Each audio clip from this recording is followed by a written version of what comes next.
Welcome, ladies and gentlemen. How have you been? Today is the day. Today we will perform the final analysis on Hellgate London. Today is the day in which we will finally analyze and summarize everything that we've explored in the previous 20 days. Yes, it's taken us 21 days to explore everything the game had to offer.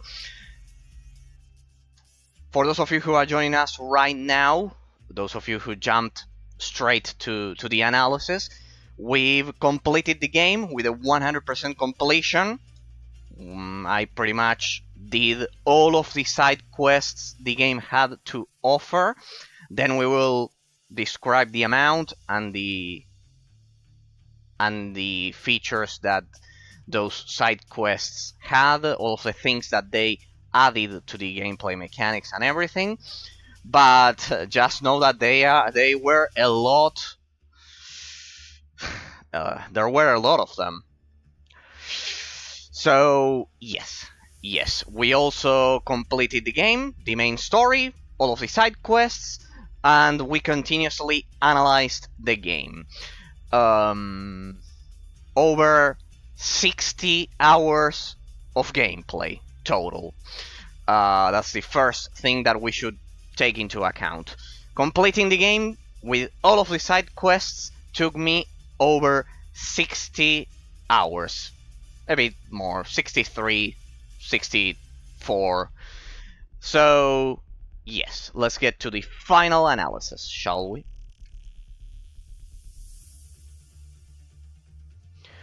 Alright, so before we begin, we completed the game, hard difficulty, which is elite mode. After you complete the game, you can continue playing on nightmare mode. Nightmare mode is unlocked, a system which is pretty similar to Diablo, but there's one thing that I forgot to mention, because last time it was 4 hours, and after 4 hours I was absolutely tired and I didn't explore this option. You can still access your elite mode save after finishing a game. I'm telling you this because in the previous stream that I'm going to upload, at the end of it, it looks as if you cannot access your elite mode file. You cannot keep killing monsters, you cannot keep killing demons, you cannot play your elite mode save. No, you can still play it. You just won't have any side quests, and you won't have any main or side quests to do. You can just randomly kill demons, but you can do that. Or you can play on nightmare difficulty. So there's one more mode for you to play after you finish the game on elite mode. So amazing, because that at the end of the day adds a lot of replayability. Second thing, before we begin the analysis, I couldn't access the Tokyo maps in the end. Don't know why, but I couldn't access the Tokyo maps. I explored the whole map looking for the side quest, and I couldn't access it at the end of the day. So yeah, we won't be doing the Tokyo maps. So my analysis will be of the full game unmodded without any kind of mods, the vanilla version of the game, offline. You can play the game completely offline. You can get it from Steam. The reviews on Steam are pretty negative, and in advance I'll tell you that I disagree with them regarding the vanilla version. Yes, it may have some. I think it crashed only 2 times. It only crashed twice in 60 hours of gameplay. But well, we'll get to that during the technical part of the analysis. Let us begin, ladies and gentlemen. As a reminder, as I've said, I've completed the game, elite mode. I have explored every single inch of the terrain. I completed every single side quest. I explored everything the game had to offer. I'm telling you this because I always want to be fair when I review a game, when I judge a game. It's the vanilla version of the game. You can play it completely offline.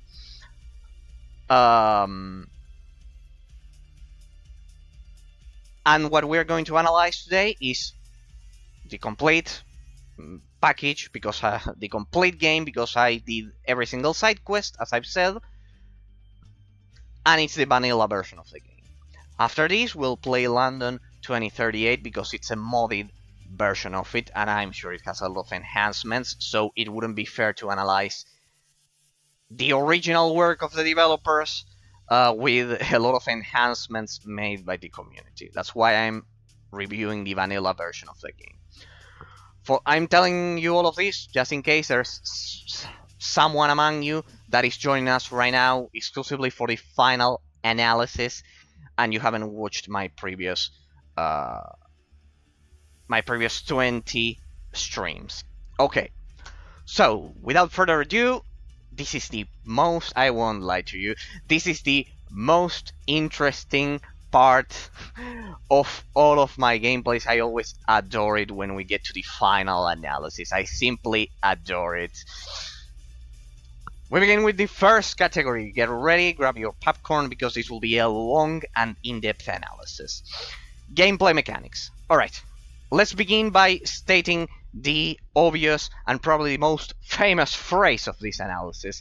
This game is the closest we'll ever get to playing Diablo in third-person perspective, in third-person view. This game is basically Diablo 1, not Diablo 2, it's Diablo 1 in third-person perspective with shooter mechanics.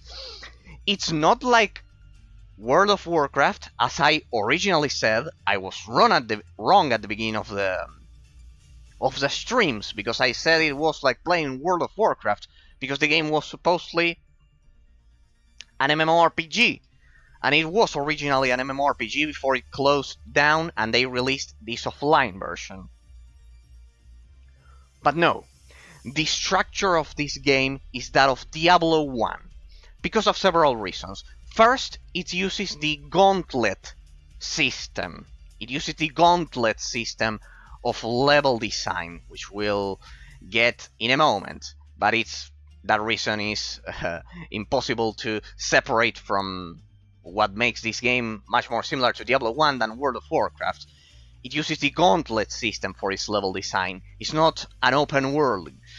You complete dungeons one after the other, and they are one inside of the other, so you need to complete the previous dungeon to access the next. In most cases, it's the transition between acts. The game has 5 acts, is basically one dungeon inside of the other one. So it's the gauntlet system. Second, and we'll get more in depth regarding that when we get to the third category of the analysis, the level design.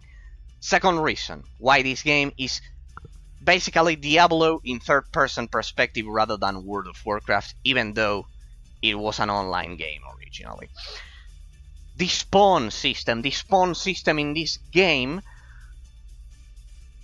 is exactly like in a Diablo game. It's exactly the same. A lot of enemies will spawn randomly in the dungeon, and you'll be eventually surrounded by all of those enemies, and this is the core difficulty of the game. Those enemies will surround you and they will kill you, pretty much like in Diablo, not like in World of Warcraft. I know it's a very generic statement saying that you will be surrounded by enemies and killed, but if you've watched my previous gameplays of this game, you'll understand. The spawn density of this game is that of Diablo, of an isometric action RPG, of a pretty hard isometric action RPG game, a pretty hardcore isometric action RPG game, not an MMORPG game. Think about this situation that I've endlessly commented. I've endlessly repeated this situation. Imagine this. You are playing World of Warcraft. You are farming mobs, right? You are farming monsters. You are just collecting experience and materials and everything. that farming process is pretty much a brain-dead farming process in which you select your enemy in a huge open world map. Think about World of Warcraft. If you played that one, I always use this one because it's the most famous example, but think about most MMORPG games. And there's usually a single enemy or a batch of 1 or 2 enemies that you can pick and kill. Well, that's not what happens here in Hellgate London. In Hellgate London, you are the one surrounded by the enemies. The spawn density, as I've said, is totally different when compared to World of Warcraft, which makes this game much more similar to Diablo 1 rather than an MMORPG game.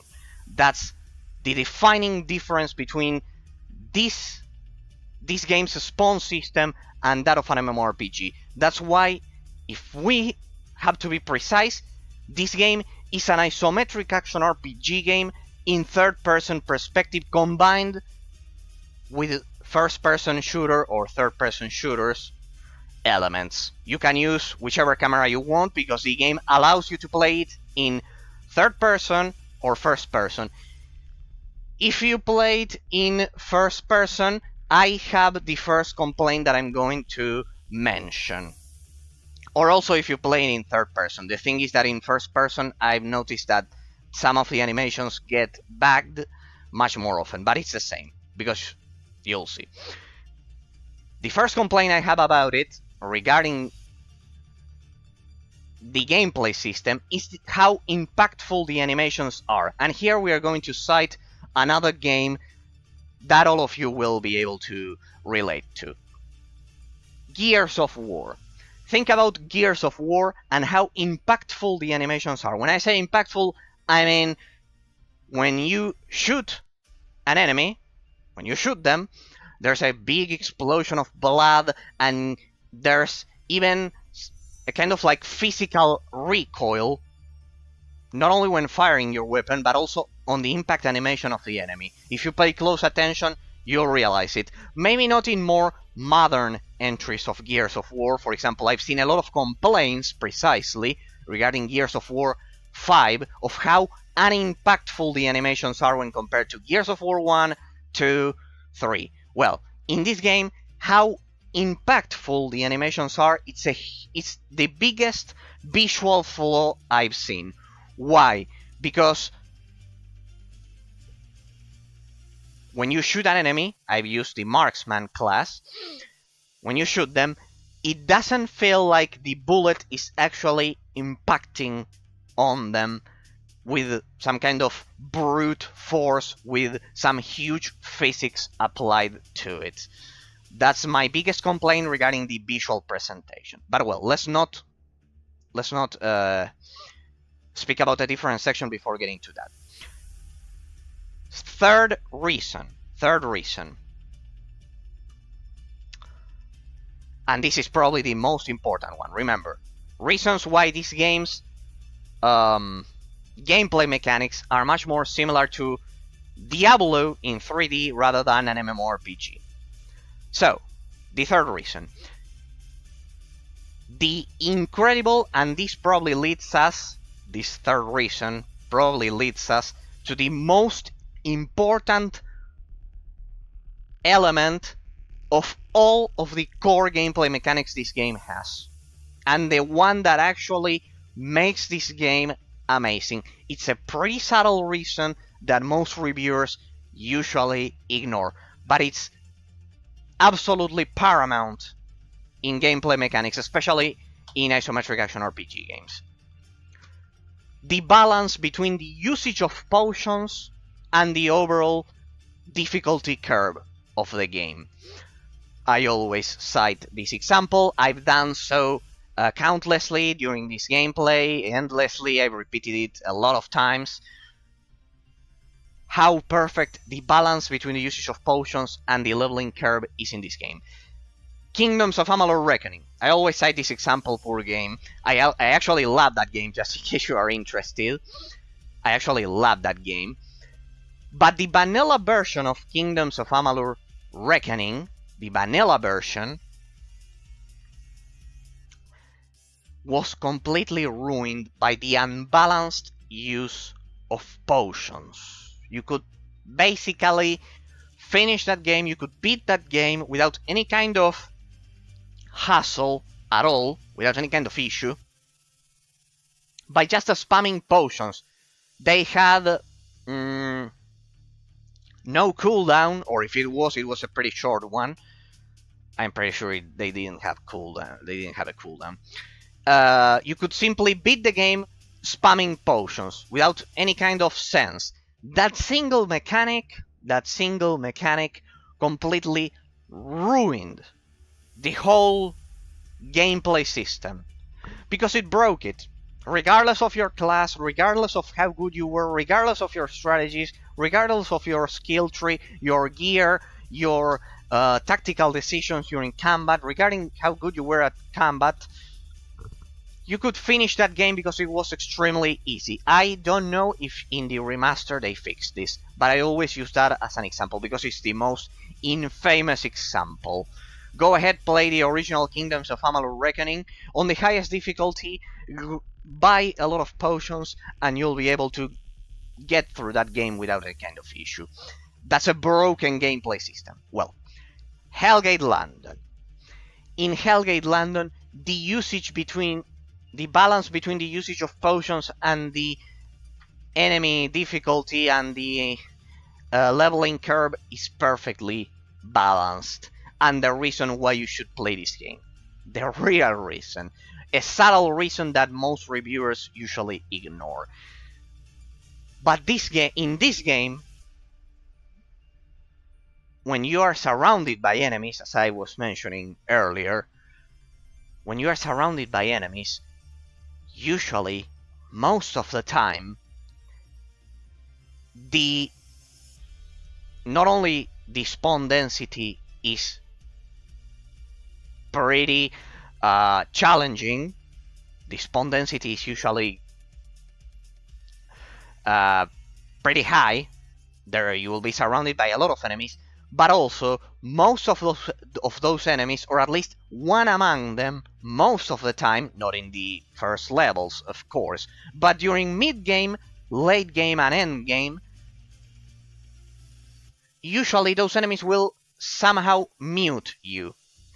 And please pay attention to this, because this is the most important part of the analysis. When you are muted in this game, they could also stun you. But when you are muted in this game, not only you are unable to use your abilities, your character's abilities, but you also cannot use potions. You cannot use potions. Either here in this game they are called health injectors and power injectors. They are basically substitutes for the mana potion and the classic healing potion. It's pretty much the same. So, you cannot use healing potions. In this case, you cannot use health injectors. And you also cannot use mana or, let's say, power injectors. You cannot use mana potions / power injectors. And due to the fact that in this game you get killed like this in a matter of seconds, it gets exponentially harder. It's the main core difficulty of the game. You will be surrounded because of how good the spawn density is, but not only that, you will more than probably be muted. You will be unable to use your abilities, and you will be unable to use healing potions.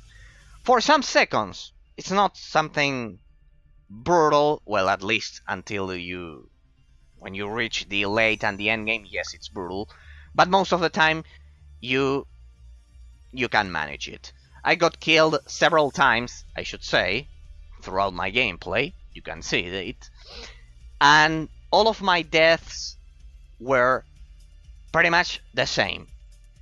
You are surprised, you are caught off guard with your guard down,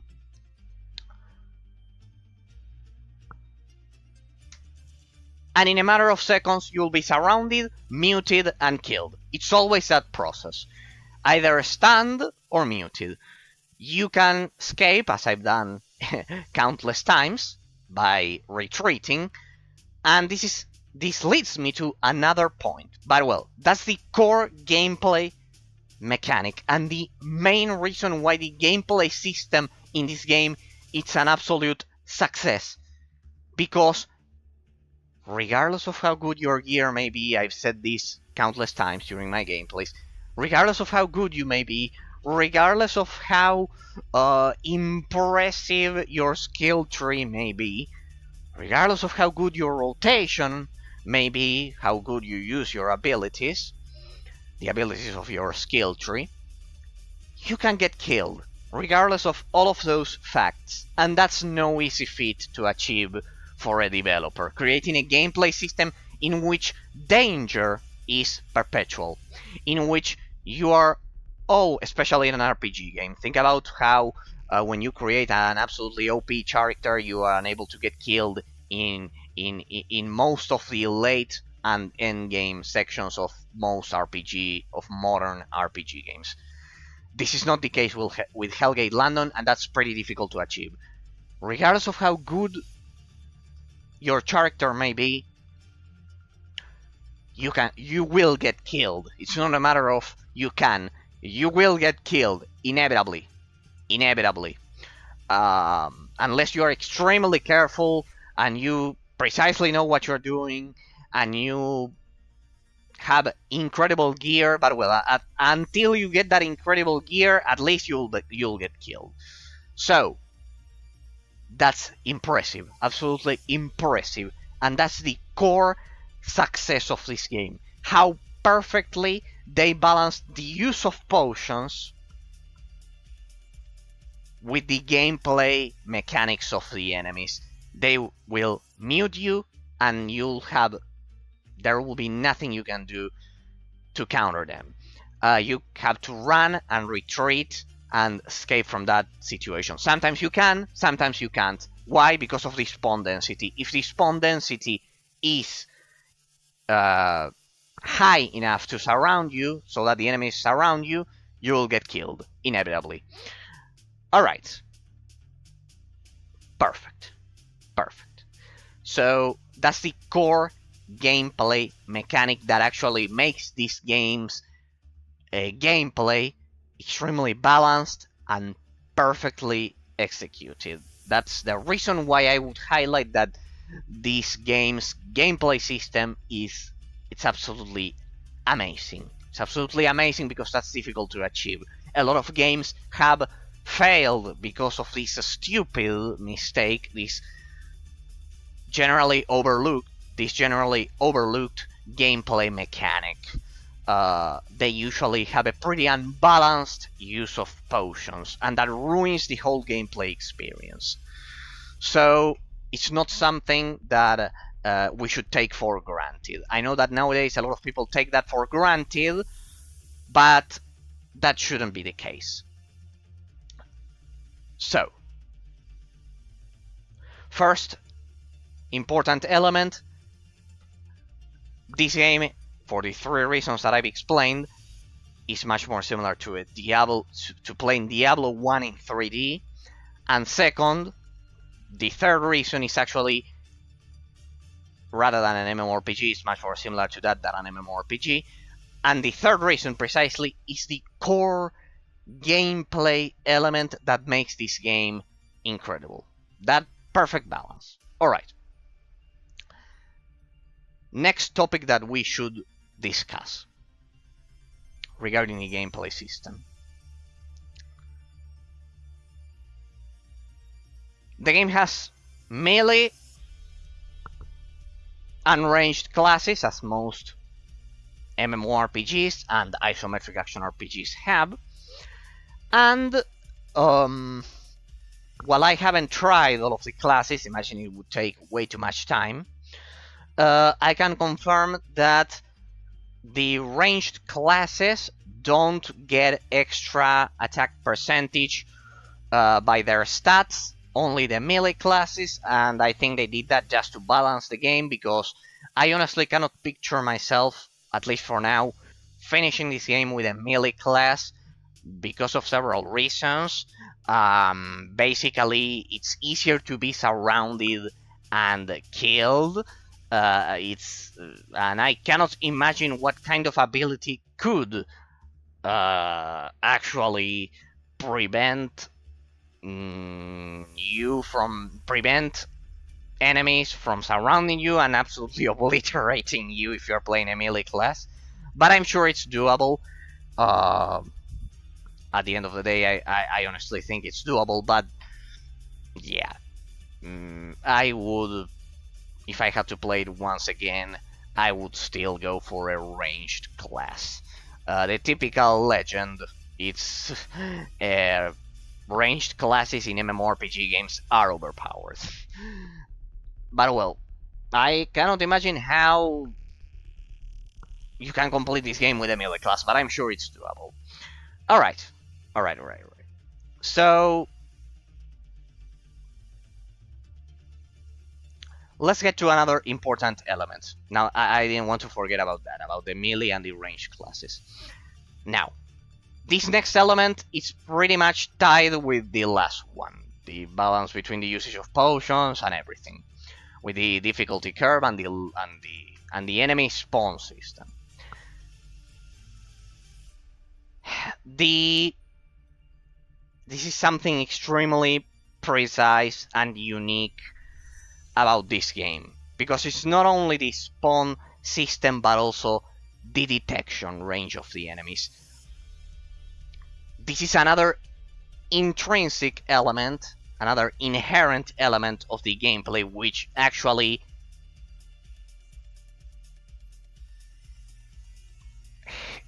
it's actually part of that core gameplay system. You'll see why. The detection range of the enemies. Enemies will chase you all the way to the entrance of the dungeon. Right? So they will fix on your position, they will detect you, they'll detect your position, and they will chase you all the way to the entrance of the dungeon. That's amazing. And that perfect detection range, combined with the perfect balance between the usage of potions and the difficulty curve, as well as the third element, the perfect spawn system and spawn density. Well, those are actually two elements in one. Think about it as one element. The spawn system and the spawn density. The spawn system, it chooses a tile set, thanks to another viewer that I always thank for accompanying me throughout this gameplay, which is Iona. Who is Iona? And yes, they kind of like choose a random tile set of the map and they spawn there. So it's actually, let's say, procedurally generated. Let's say they choose a specific tile set and they spawn groups of enemies, different types, every time you relaunch the game. Perfect, the offline version. Right, so spawn system, spawn density that I've commented. I'm not going to repeat myself. As I've said, the balance between the usage of potions, and there's this third element, just so you can picture everything. The detection range. They will chase you all the way to the entrance of the dungeon. Perfect. That third element is also defining. Why? Because, once again, think about World of Warcraft. Think about this. You are farming in World of Warcraft. You engage a group of enemies. You engage them. You attack them. Eventually, your health bar drops to, let's say, something extremely low.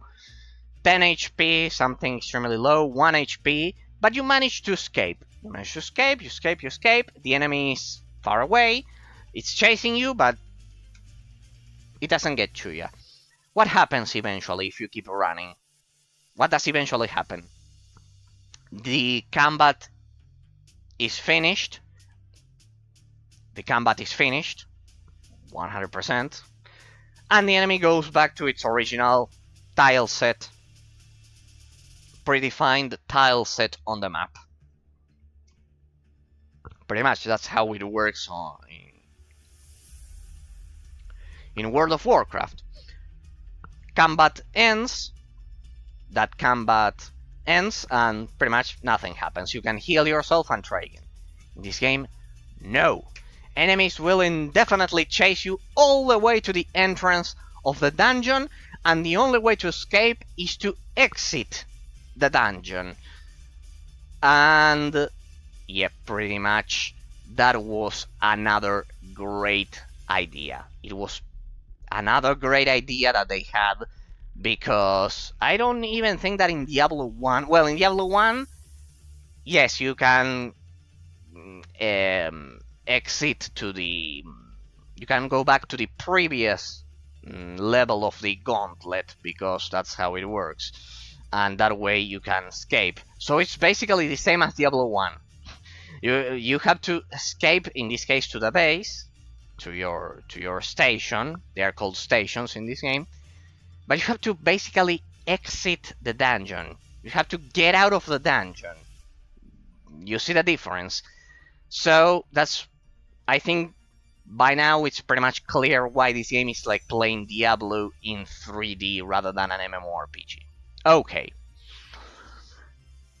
With all of that out of the way, let's get to the next element of the gameplay system. So far, there you have it. It was the main, I kind of like did a first, the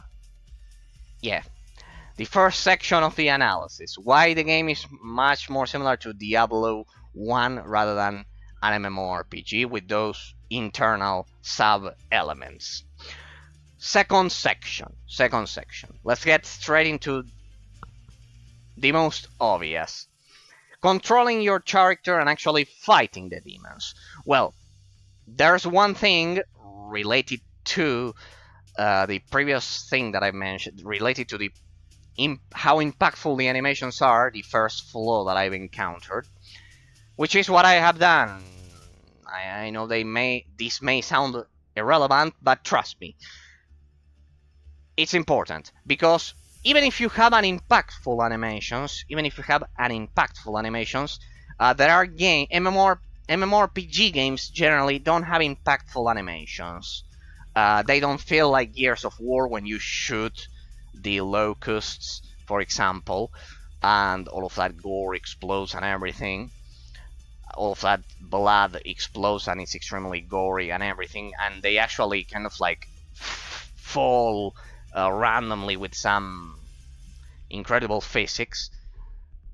Usually MMORPGs don't have that, but they do have damage numbers, floating damage numbers, and that's actually the solution that Borderlands implemented for that. Borderlands had that.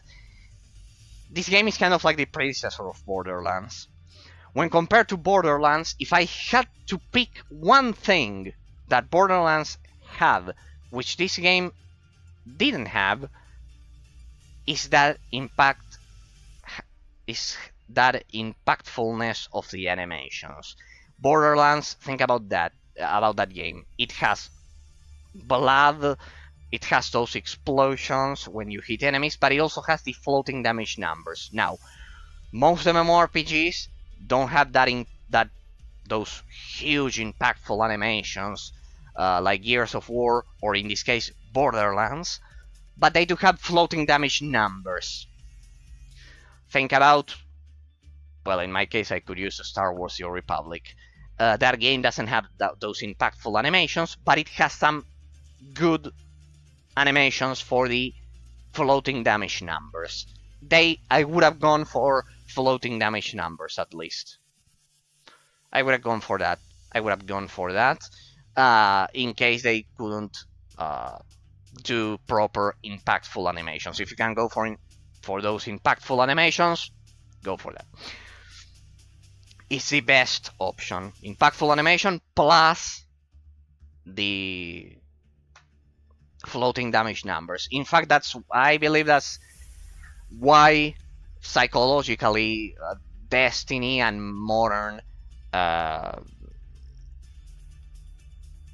FPS and looter shooter games are so addictive, because of how those impactful animations combined with the floating damage numbers have a psychological effect on the player. If the rest of the game is okay, that's the element that makes them extra addictive. It's a pretty subtle psychological process, but basically it's that on the player.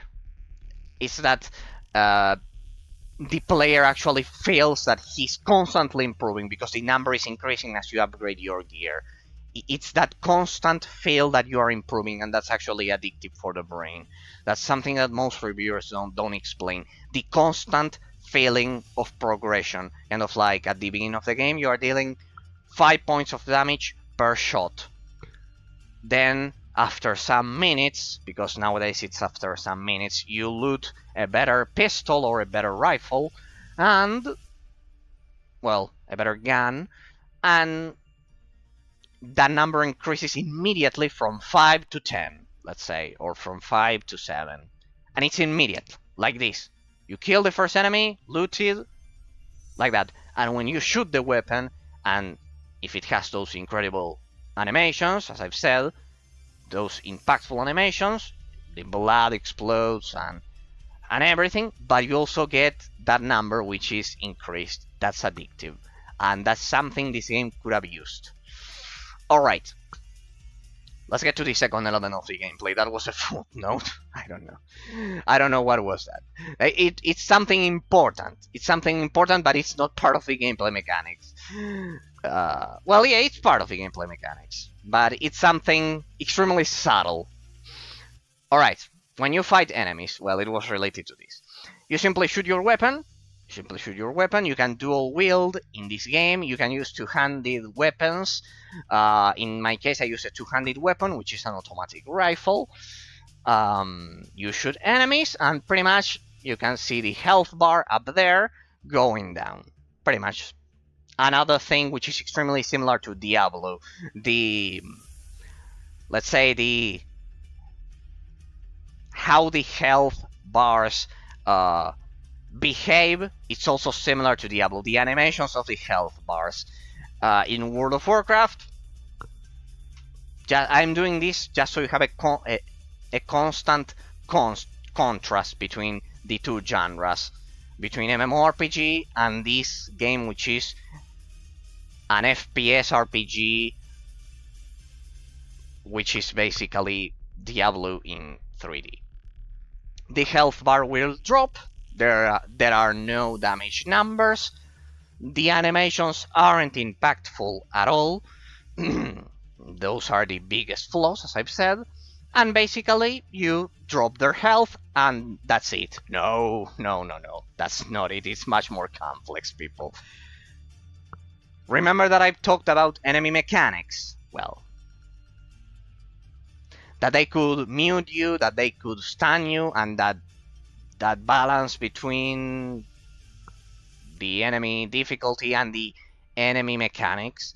Well, speaking about enemy mechanics, it's not that you can just shoot all of the enemies. A lot of them, this is just using my memory from the top of my head,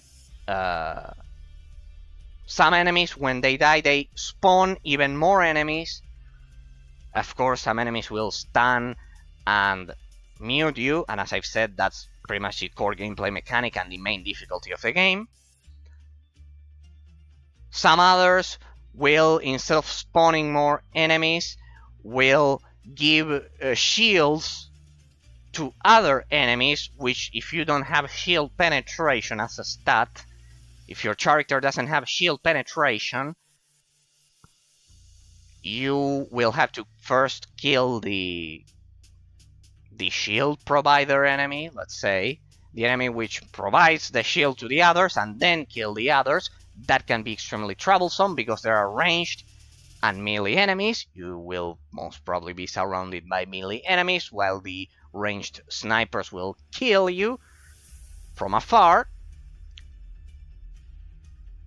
Then we have other enemies which will face you. If you are faced, you will take increased damage. There are other enemies which can which can summon other enemies before you kill them. It's not that you kill them, they explode and they spawn other enemies. No, that's the necropolis basically. But there are zombie summoners. We're talking about the zombie summoners. They can summon more zombies endlessly, and they can basically create an army. I know this doesn't look pretty interesting, but if you've been paying attention to my gameplays, you will know that though if you are unlucky enough, you could eventually face one legendary zombie summoner and 2 rare zombie summoners in a pack, right? They come all together and they will basically spawn an army of zombies that it will be extremely difficult to take out. Another enemy that I wanted to highlight is the Orville. Those also spawn flying enemies in a pretty similar fashion. They're pretty hard to kill. One of the last enemies of the game was in fact an Orville, which spawned even more enemies. And it was probably the toughest enemy out of the whole game. I think I spent 25 minutes trying to kill that guy. So, as you can see, I can go for Night Stalkers. We have Night Stalkers, regular zombies, pretty much everything. All kinds of demons. I don't want to forget about any of them, but there are hundreds, let's say dozens at least, of enemy types, without exaggerating. The Imp Sniper, the one I talked about, the one that gives them the shields, the Diabolist.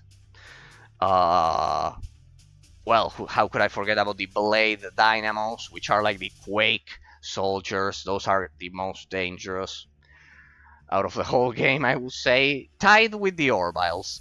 The Blade Dynamos, the Foul Monstrosities, the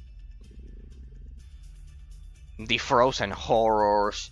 There are other enemies. There's another enemy type that it's kind of like it's difficult to explain like this, but if you watch my gameplays, you'll realize the enemy is simply standing in a place. Then when you approach, when the detection range comes into play, it begins charging energy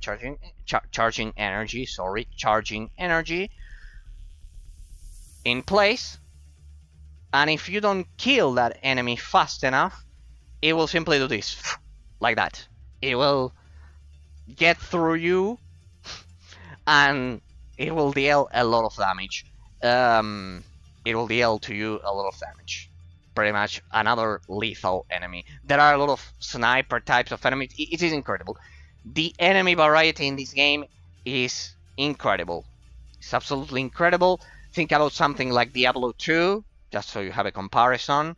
Because Diablo 1 didn't have so much enemy variety. It did have, but in Diablo 2, this game's enemy variety in that specific field is much more similar to Diablo 2.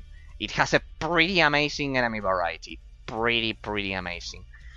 Think about something also like Diablo 3, for example, or Borderlands. It has pretty good enemy variety. It's not, let's say, perfect. It's not perfect because perfect enemy variety would be a totally different set of different enemies during each level, but that's a lot. In this case, they recycle a lot of the assets for the enemies. They recycle enemies. That's a pretty common tactic from the early 2000s. Think about most. Well, you can also take as example beat 'em ups like Streets of Rage, or I don't know, Battletoads, or whatever.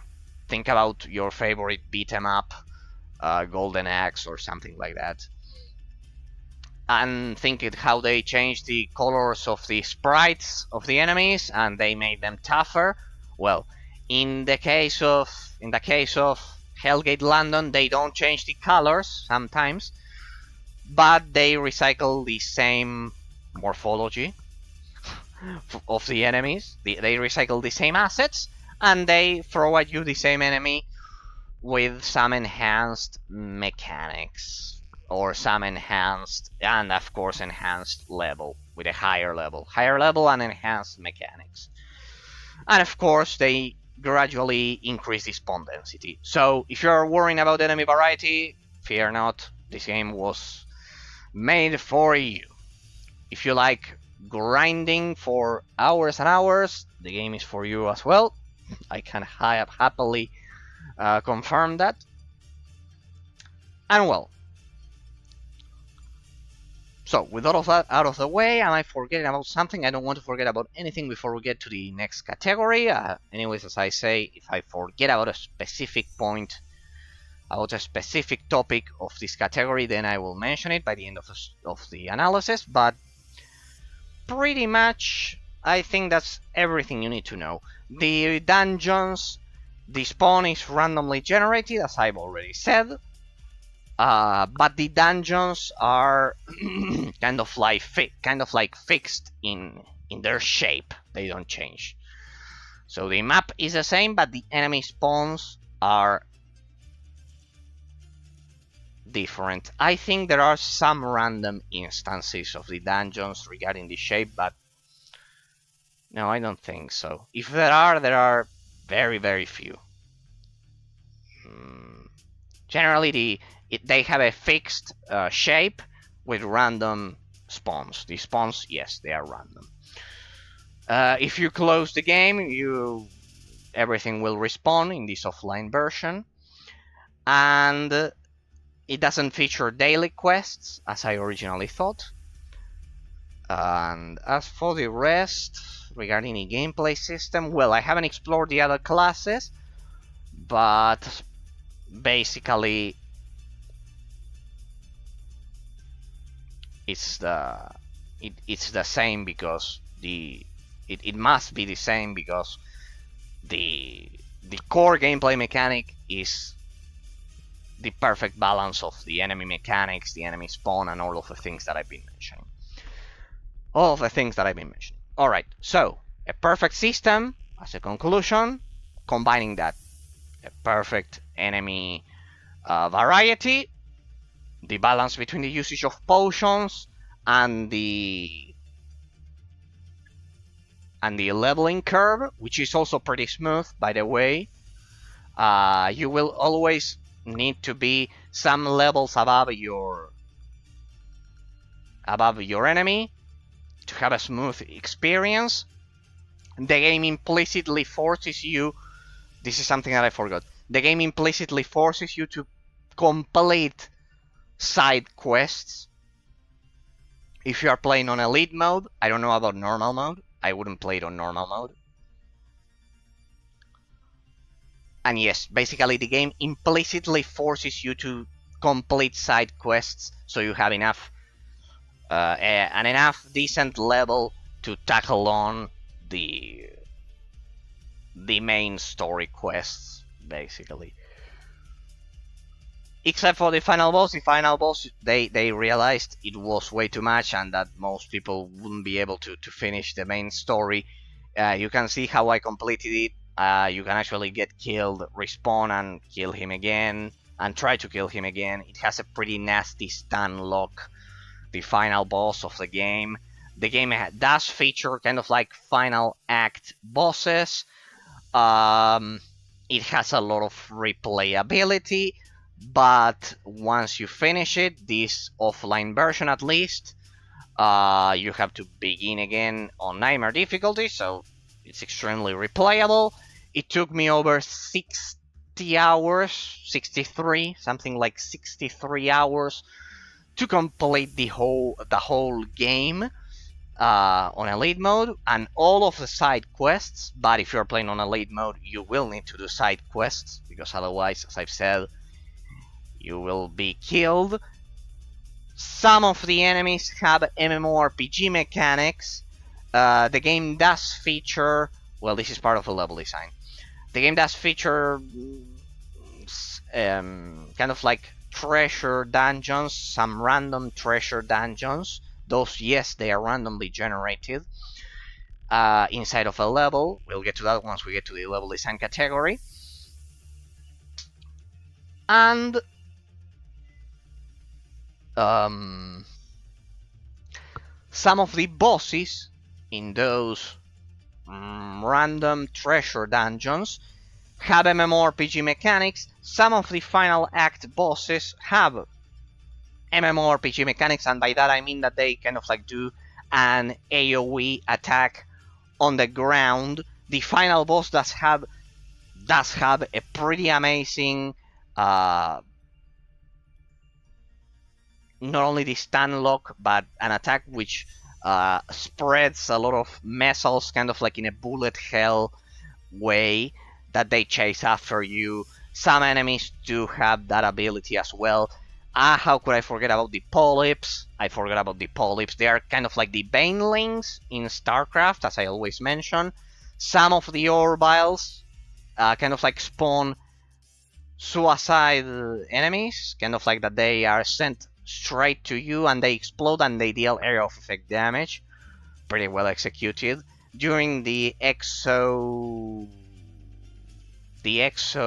ship mission during the third or the fourth act, I don't remember. There were a lot of those that they kind of like, they are orbiles that spawn enemies just like the zombie summoner, just like those. Think about the necromancer in Diablo, enemies that simply spawn more enemies. Well, but in this case they spawn banelings. Basically they are polyps, they are flying enemies that come right at you. They explode and they deal a huge amount of damage, but they explode. So they are extremely small and difficult to target. And that's impressive and leads me to the next point, the next topic of the analysis.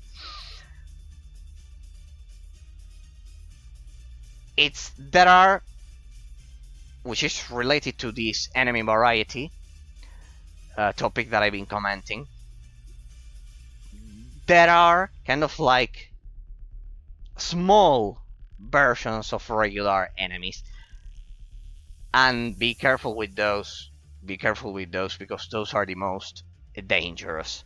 Imagine 1,000 of those with the same damage as their bigger counterparts, with the same damage, with the same lethality, but being harder to target. They are much tougher. It's much tougher targeting them, much more difficult. So be careful with those. That was a quite impressive design choice that they went for, creating smaller variants of enemies that actually deal an insane amount of damage, and that the developers knew that you would normally underestimate them. No, especially the mini blade dynamos. There are 3 enemy variants, let's say, kind of like regarding the difficulty. There are legendary enemies, rare enemies, and kind of like normal enemies. Normal enemies, rare enemies, which are teal, and legendary enemies, which are pretty much orange. I don't know if you play the game on Nightmare difficulty, kind of like your second playthrough. You will eventually get kind of like a golden, and yes, we got some golden enemies. It's true. There's one more category. There's the golden, and you can get it on elite mode. There's the golden. Now I remember. See, that's why I'm constantly trying to remember these things. There's kind of like golden enemies. There's one more category. So normal enemies, which are, their names are in white. Then you have teal enemies, rare. Then you have orange, legendary, and then you have golden enemies, which are, I don't even remember what the category is called, but they are the toughest out of all of them.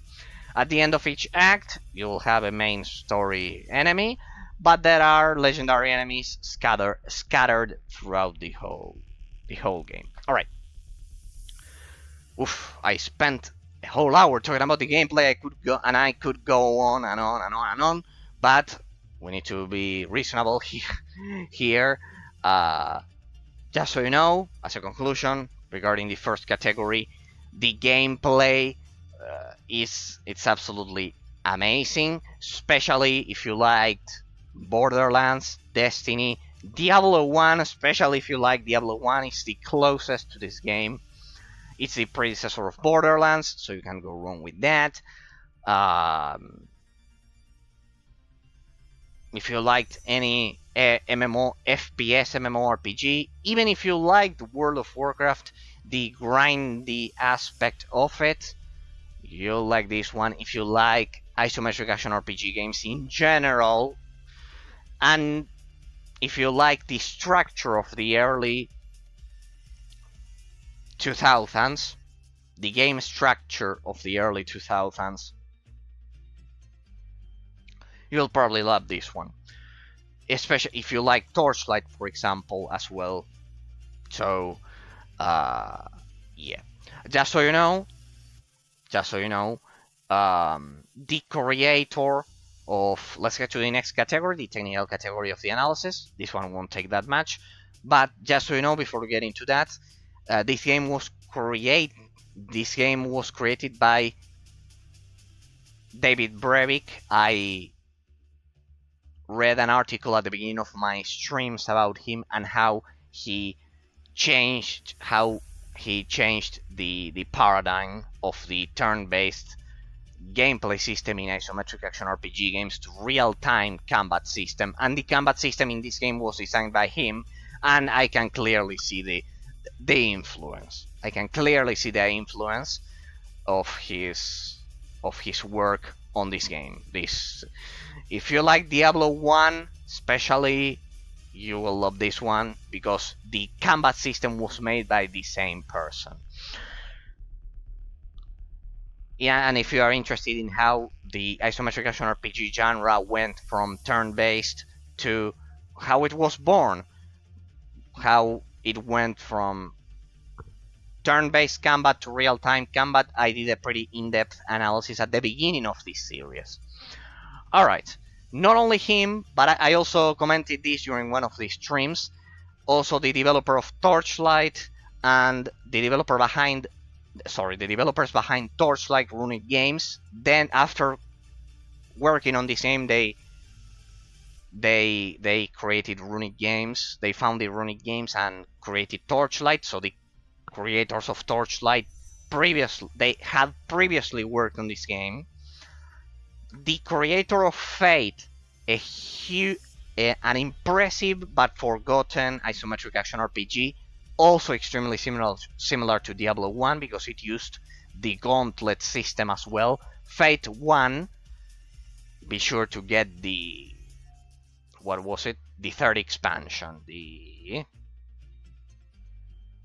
Traitor Soul expansion, because it's extremely confusing. There's Fate 1, kind of like only Fate 1, then the first expansion, and then this second expansion. Be sure to get the version with the other two expansions because it's the same game. And then you have Fate 2, which is the Cursed King, I think. Yes, the Cursed King. Amazing games. Those are the true predecessors of Torchlight.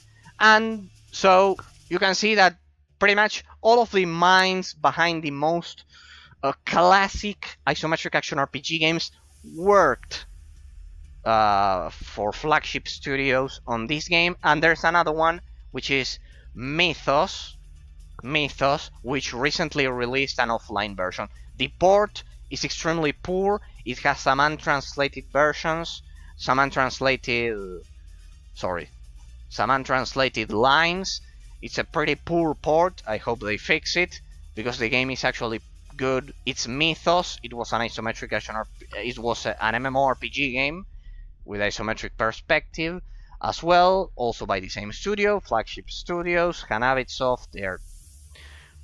They were in partnership during that time. They released those two games, Hellgate London and this one. Then the people who worked on that game, some of the people founded Runic Games and they created Torchlight 1, 2, and 3. Now we know. And I commented during that story. This is just as a side note, but it's important because it's part of gaming history. They always wanted to create an online a game which they eventually tried with Torchlight Frontiers. They always wanted to do kind of like a Diablo 3 before Diablo 3 was a thing.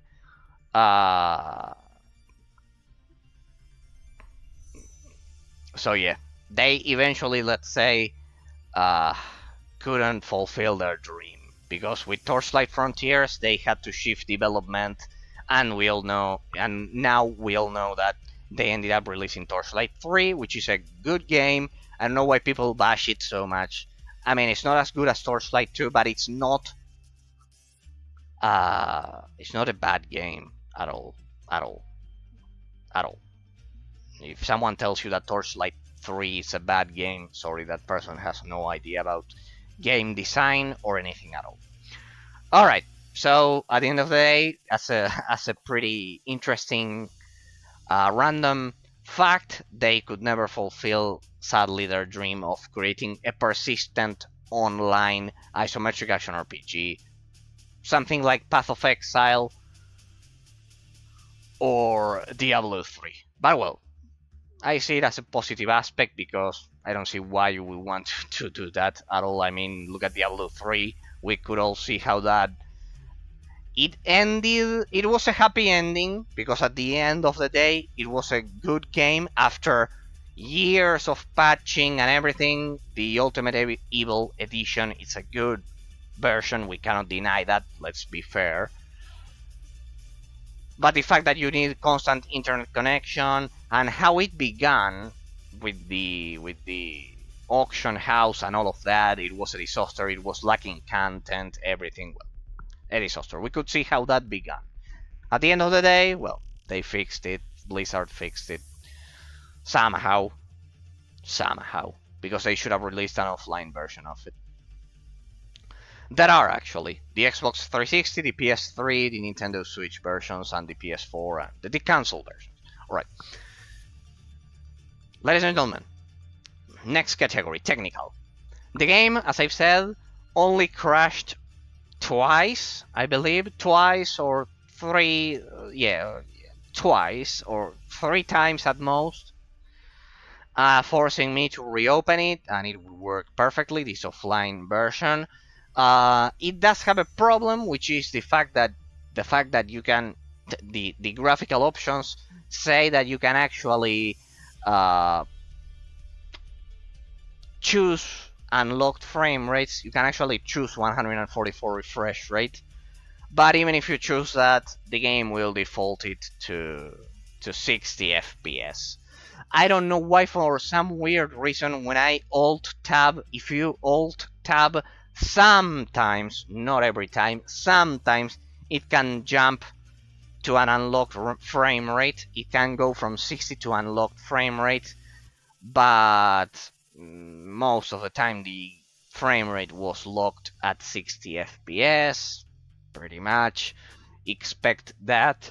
If you can somehow make it unlock it, do it, but it was extremely random. Only when I Alt tabbed extremely randomly, the game would jump from 60 to 144 refresh rate without any kind of a reason, of logical reason.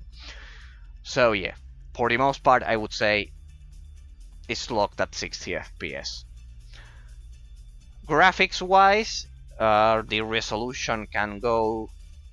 That one, yes, you can crank it up to everything, 4K probably, 1440p as I do, 1080p, as I said, 1440p. That's not a problem. You can actually do it. It has some simulation smoke, weird special effects. I think I disabled those, and it has some in-depth graphical options. The game looks extremely good for a game that was released back in 2007. So yes, the graphical aspect of the game is pretty good. It's extremely smooth. The gameplay experience, even at 60, is extremely smooth. However, consider that I've been playing at 60 FPS with G-Sync. Remember that G-Sync 60 FPS with G-Sync will feel extremely smooth. So I don't know, maybe on a monitor which doesn't have a G-Sync, 60 FPS is not enough. I don't know. I think it's more than enough in this case, considering the game was released back in 2007. So if you have that issue, I don't know, figure out how to play it at unlock resolutions. You can try doing Alt Tab, and maybe it works. Sometimes it worked for me, sometimes it did, sometimes it didn't. So yeah, expect some random crashes, but extremely scarce. It's not a case that it will crash constantly. Extremely scarce. Just so you have an idea, in my case, 63 hours of gameplay, 2-3 crashes. 20 days, 3 crashes. That's nothing. That's absolutely nothing. The frame rate will drop regardless of how good your GPU may be. Consider that I've used a 3080 to play this game, and the frame rate somehow dropped. It's because of the game engine. There's nothing we can do about it. It will drop from 60 to 40 in some sections because the game engine simply isn't optimized enough. So yeah. As for the rest, there are some scarce problems that I'm sure they are all fixed through modding or something like that.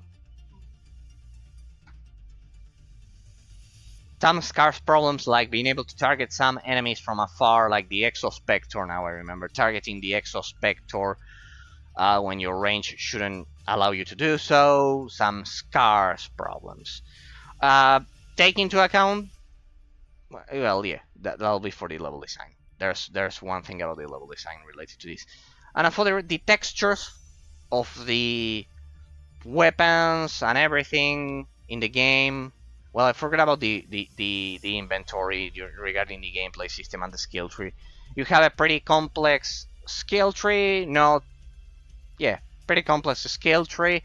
The game suffers from the same problem that Torchlight 1 has, which is the fact that you cannot reset your skill points in this offline version because you actually need an item, which you simply aren't given. You simply don't have the item to respec. In Torchlight 1, that happened to me, but I could, through cancel commands, create the potion that actually allows you to reset your skill points. In this game, I don't know if you can do that. If you can, do it, because you cannot respawn. You cannot reset your skill points, and pretty much you are stuck with your decisions. You are forced to plan ahead of time. That's the other option. So yes, no skill point reset. A pretty good item variety. Regarding the item variety, just like the enemies, you have rare, enhanced, and legendary items, and also the golden items, which didn't drop throughout my gameplay, except for one fixed weapon.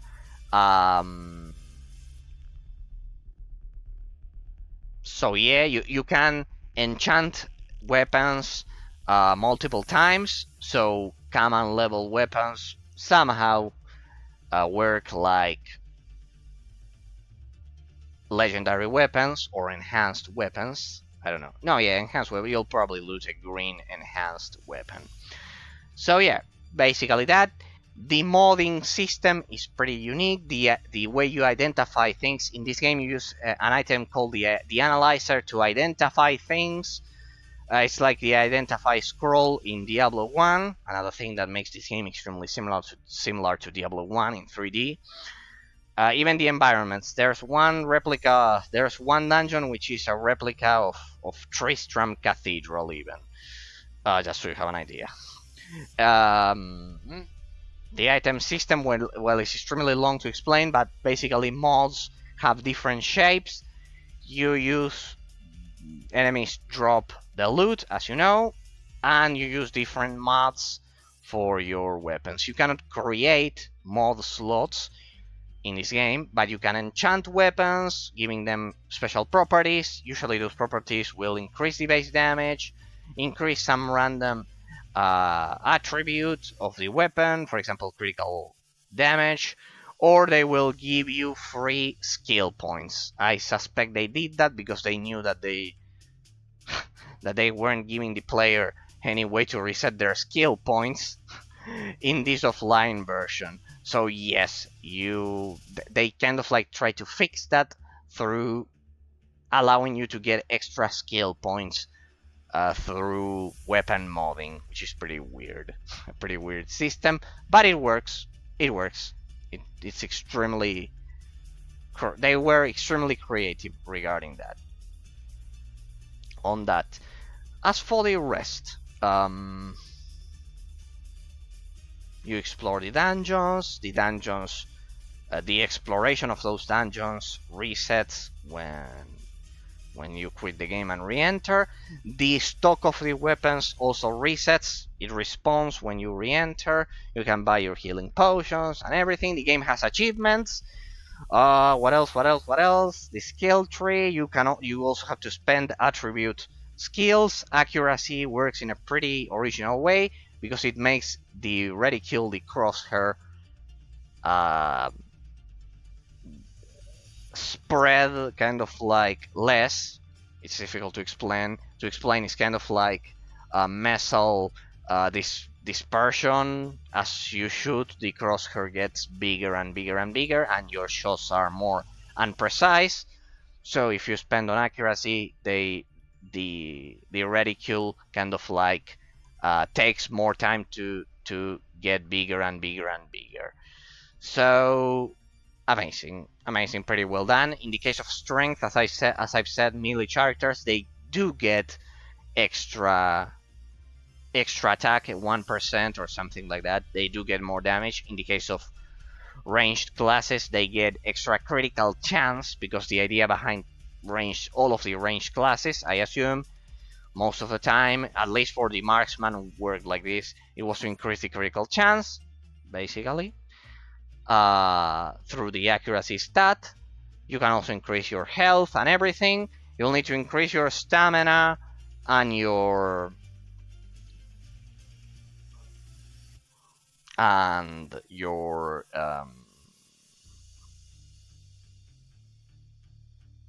endurance. Yeah, basically it's basically your stamina to equip new armor. Sometimes the same armor will provide you some boosts to those stats. For example, they will provide more stamina so you can equip other pieces of armor. Pretty well done, pretty well done. The inventories, you have a stash. The inventory is pretty small. Think about Diablo. It's the same as Diablo 2 in this case. So yeah, pretty much I think I've covered all of those things. See why I always say that when I forget about something, I go back to it during the analysis. All of those things. The inventory system, the weapon system. Pretty much there are elemental damages, electric, fire, blah blah blah. I didn't explore a lot of them to clear the game. Basically, I got electric, legendary weapons, and I could finish the game with that. Yes, that's probably something that we should blame this version for, not properly having all of the loot that I'm sure the online game originally had. So yes, I think I've covered everything regarding the items and the weapons that I had forgotten about. Some missions will grant you talent points, stat points to increase your stamina, your accuracy, everything. And that's pretty much it. And the technical aspect, well, I had already covered it previously. Yeah, pretty much it works pretty smooth, far as I can tell. So yeah, I don't think you'll have any kind of issue. Alright, level design. Level design, another important aspect of it. And the first thing that I wanted to say about this, something that I've countlessly said during my analysis, is that the level design just as I always mention in pretty much all of my analysis, the level design I can confirm it perfectly influences the gameplay mechanics. As I've explained during my analysis of Havencast Rise of the Mage, when the level design of a game influences the gameplay mechanics of it, the game will probably be great. Most of the time. Back then, I said during my analysis of Havencast Rise of the Mage that because of how narrow the corridors were, and you had no time to cast your spells, that added a lot of gameplay depth to the game. That added a lot of gameplay depth. The level design forced you to be strategic about it, and forced you to learn the gameplay mechanics and to think fast and be on your toes. Hellgate London is the same case. Most of the time, the dungeons are composed of extremely narrow corridors, extremely narrow passages, and those things. They also play a bit with the vision, with your vision, because sometimes it's so dark. Some of the dungeons are extremely dark and you cannot see the enemies. There's kind of like a reticule which turns from red to green when you're in range of dealing damage to an enemy, and sometimes you cannot see them. But the most important thing, narrow corridors and passages. They force you, just like it did when we analyzed Havencast Rise of the Mage, just like what happened when we analyzed that game. The narrow corridors force you to be constantly on your toes. That, combined with the gameplay mechanics that I've explained at the beginning of this analysis, the balance between the usage of potions, the fact that you are surrounded by enemies, and that you are muted and killed like this, extremely fast. Those gameplay mechanics, think about it as layers. Here we have the first gameplay layer, which consists of that Diablo 1-esque spawn system that you get surrounded, you get muted, perfectly. See that you can perfectly picture it, even with me just describing it. The first layer, surrounded with Diablo, everything, surrounded by enemies, by demons, just like in Diablo 1. First layer. Now, on top of that layer, the level design layer influences the gameplay layer of the game. That's something that I've endlessly explained, and that's something that most reviewers don't pay attention to. How does it do it? As I've said, narrow corridors and passages that force you to be on your toes. Most of the time you don't have a room to retreat.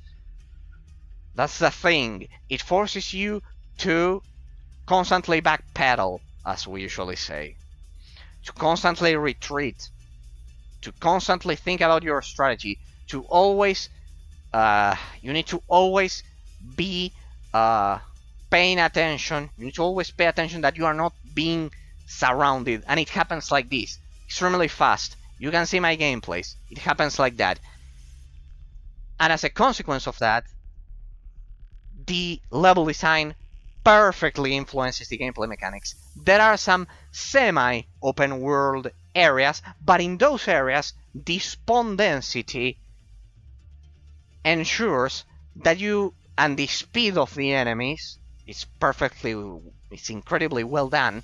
The speed of some of the enemies, for example, the Carnagors that will leap at you, generally in semi-open zones of this game, the enemies will leap. They will leap at you, and they will surround you and kill you, as we usually say, or deal area of effect damage, or they will stun you, or from afar. For example, I remember there was one in which you faced some electric blade dynamos like that they were kind of like ranged snipers that could also stun you. I always say that that's an illegal move because that's what broke the gameplay system in Star Wars The Old Republic, to the point that we called it Stun Wars instead of Star Wars, because the PvP was broken because it consisted of who stunned the other one first, and the Shadow Sith which were kind of like the stealth enemies, like the rogue in World of Warcraft. They basically broke the game because they could stun lock you and kill you. In this case, it's the same in those semi-open world areas that are kind of like, that are also invisible enemies, but they are scarce. You also have, but you have snipers which also stun you and kill you. Pretty well done. Imagine a lot of snipers targeting you. If only one of them if only one of them stuns you, you are dead. Pretty well done. Pretty well done. So think about that. The level design perfectly influences the gameplay mechanics. Perfectly. Because in most of the dungeons, they are kind of like sewers. They are kind of like, well, the cathedral, the Tristram Cathedral replica, sewers, kind of like subway stations. Pretty much they're extremely narrow and you have no room to escape. So remember what I said. The detection range of the enemies, they will chase you all the way to the entrance of the dungeon. The enemy spawn and density will surround you, and the perfect balance, they will stun you, you won't be able to, they will mute you, or stun you, and you won't be able to use potions. And all of those elements, all of that gameplay layer, combined with the fact that you have no room to escape, make a perfect combination, and the level design perfectly influences the gameplay mechanics. I think it was my 4th stream, something kind of like one of the first streams I did about this game that I realized that kind of like it's something extremely subtle that most reviewers ignore, but I think it's a crucial part of what makes this game, or most games, incredible. How the level design influences the gameplay mechanic. It's a subtle blend that most reviewers don't pay attention to, but I'm sure game developers do pay attention to. They do, and they know it. They know that if you create a pretty huge area, think about World of Warcraft, again. I'm always using that game because it's a popular example. Open world areas. You can escape enemies even more, considering the detection range is limited. In this game, the detection range is it's unlimited. They will fix on your position and chase you all the way to the entrance of the dungeon. If on top of that we add that you don't have a lot of room and you can be muted from time to time, we get as a result a perfect level design. A perfect level design. For the game, there's a bit of recycling. I would have just added a bit more environment variety. They recycle a lot of assets, but they do have a bit of variety. They recycle a lot of assets, but well, that's something, that's a minor flaw when we take into account that the level design perfectly blends with the gameplay mechanics. It's better to have less environment variety. It's better to have less environment variety, but a perfect influence of the level design on the gameplay mechanics. What am I trying to say with this? I'd rather have recycled environments which force me to be on my toes and to think strategically about what I'm going to do, because they were perfectly measured for this type of gameplay, rather than have a lot of environments, just like we have in a lot of games nowadays, in which sorry, in which a lot of the levels are extremely easy and other levels are harder, and we see that huge difference. For example, it's better to have these recycled environments from Hellgate London with a perfectly measured level design which perfectly fits the gameplay mechanics, rather than a lot of different open world areas, which would make this game extremely easy because you can simply backpedal and escape, and you won't have any kind of issue. They specifically spawn those ranged snipers or some other types of pesky enemies in the open world areas, so you still need to be on your toes. It's perfectly measured. It's extremely subtle. In this game, it's extremely subtle, but it's perfectly measured. That kind of precision is only achieved by masters of the genre, like David Brevik, like the creator of Fate, like the creators of Torchlight, like Runic Games. That precision, that perfectly measured precision between the influence of the level design on the gameplay mechanic, between the of the level design on the gameplay mechanics, that perfectly measured influence of the level design on the gameplay mechanics, as I've said, those perfectly narrow corridors, and when you enter a semi-open area, you get attacked by those snipers, and the fact that in those narrow corridors you don't have any room to escape, that combined with the rest of the mechanics that I've been constantly mentioning, that you get surrounded and killed, and muted and everything, it's a perfect blend that is extremely difficult to achieve. Nowadays, a lot of people take it for granted, a lot of reviewers take it for granted, and that's a terrible flaw. It's a terrible flaw because that degree of precision and mastery is difficult to achieve.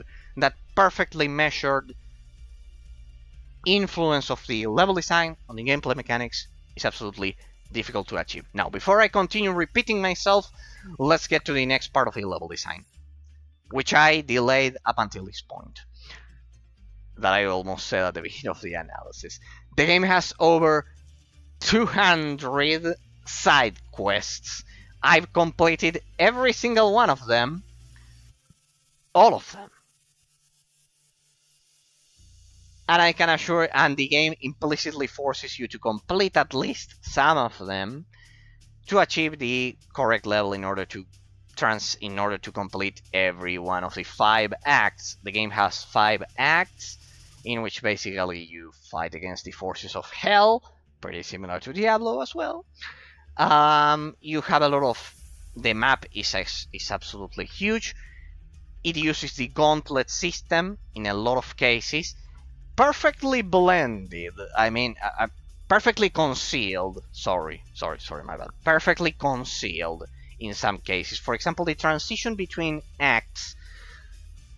In those, it's perfectly concealed because in order to get to the next act, you generally have to complete 2 different dungeons or 3 different dungeons, one after the other. If you are killed during the 3rd dungeon, you have to begin all over again. So it's technically a gauntlet system. The same gauntlet system present in Diablo 1. This is a system, a level design system, mostly ignored nowadays, except in a pretty modern genre, that's become extremely popular. It's ironic because the gauntlet system was originally part of the isometric action RPG genre. Think about Fate 1 or Diablo 1. Generally, the story is like this. Think about the Tristram Cathedral. You begin accessing levels, and eventually you can access a deeper level. It's not like Diablo 2 that is more open world with different dungeons.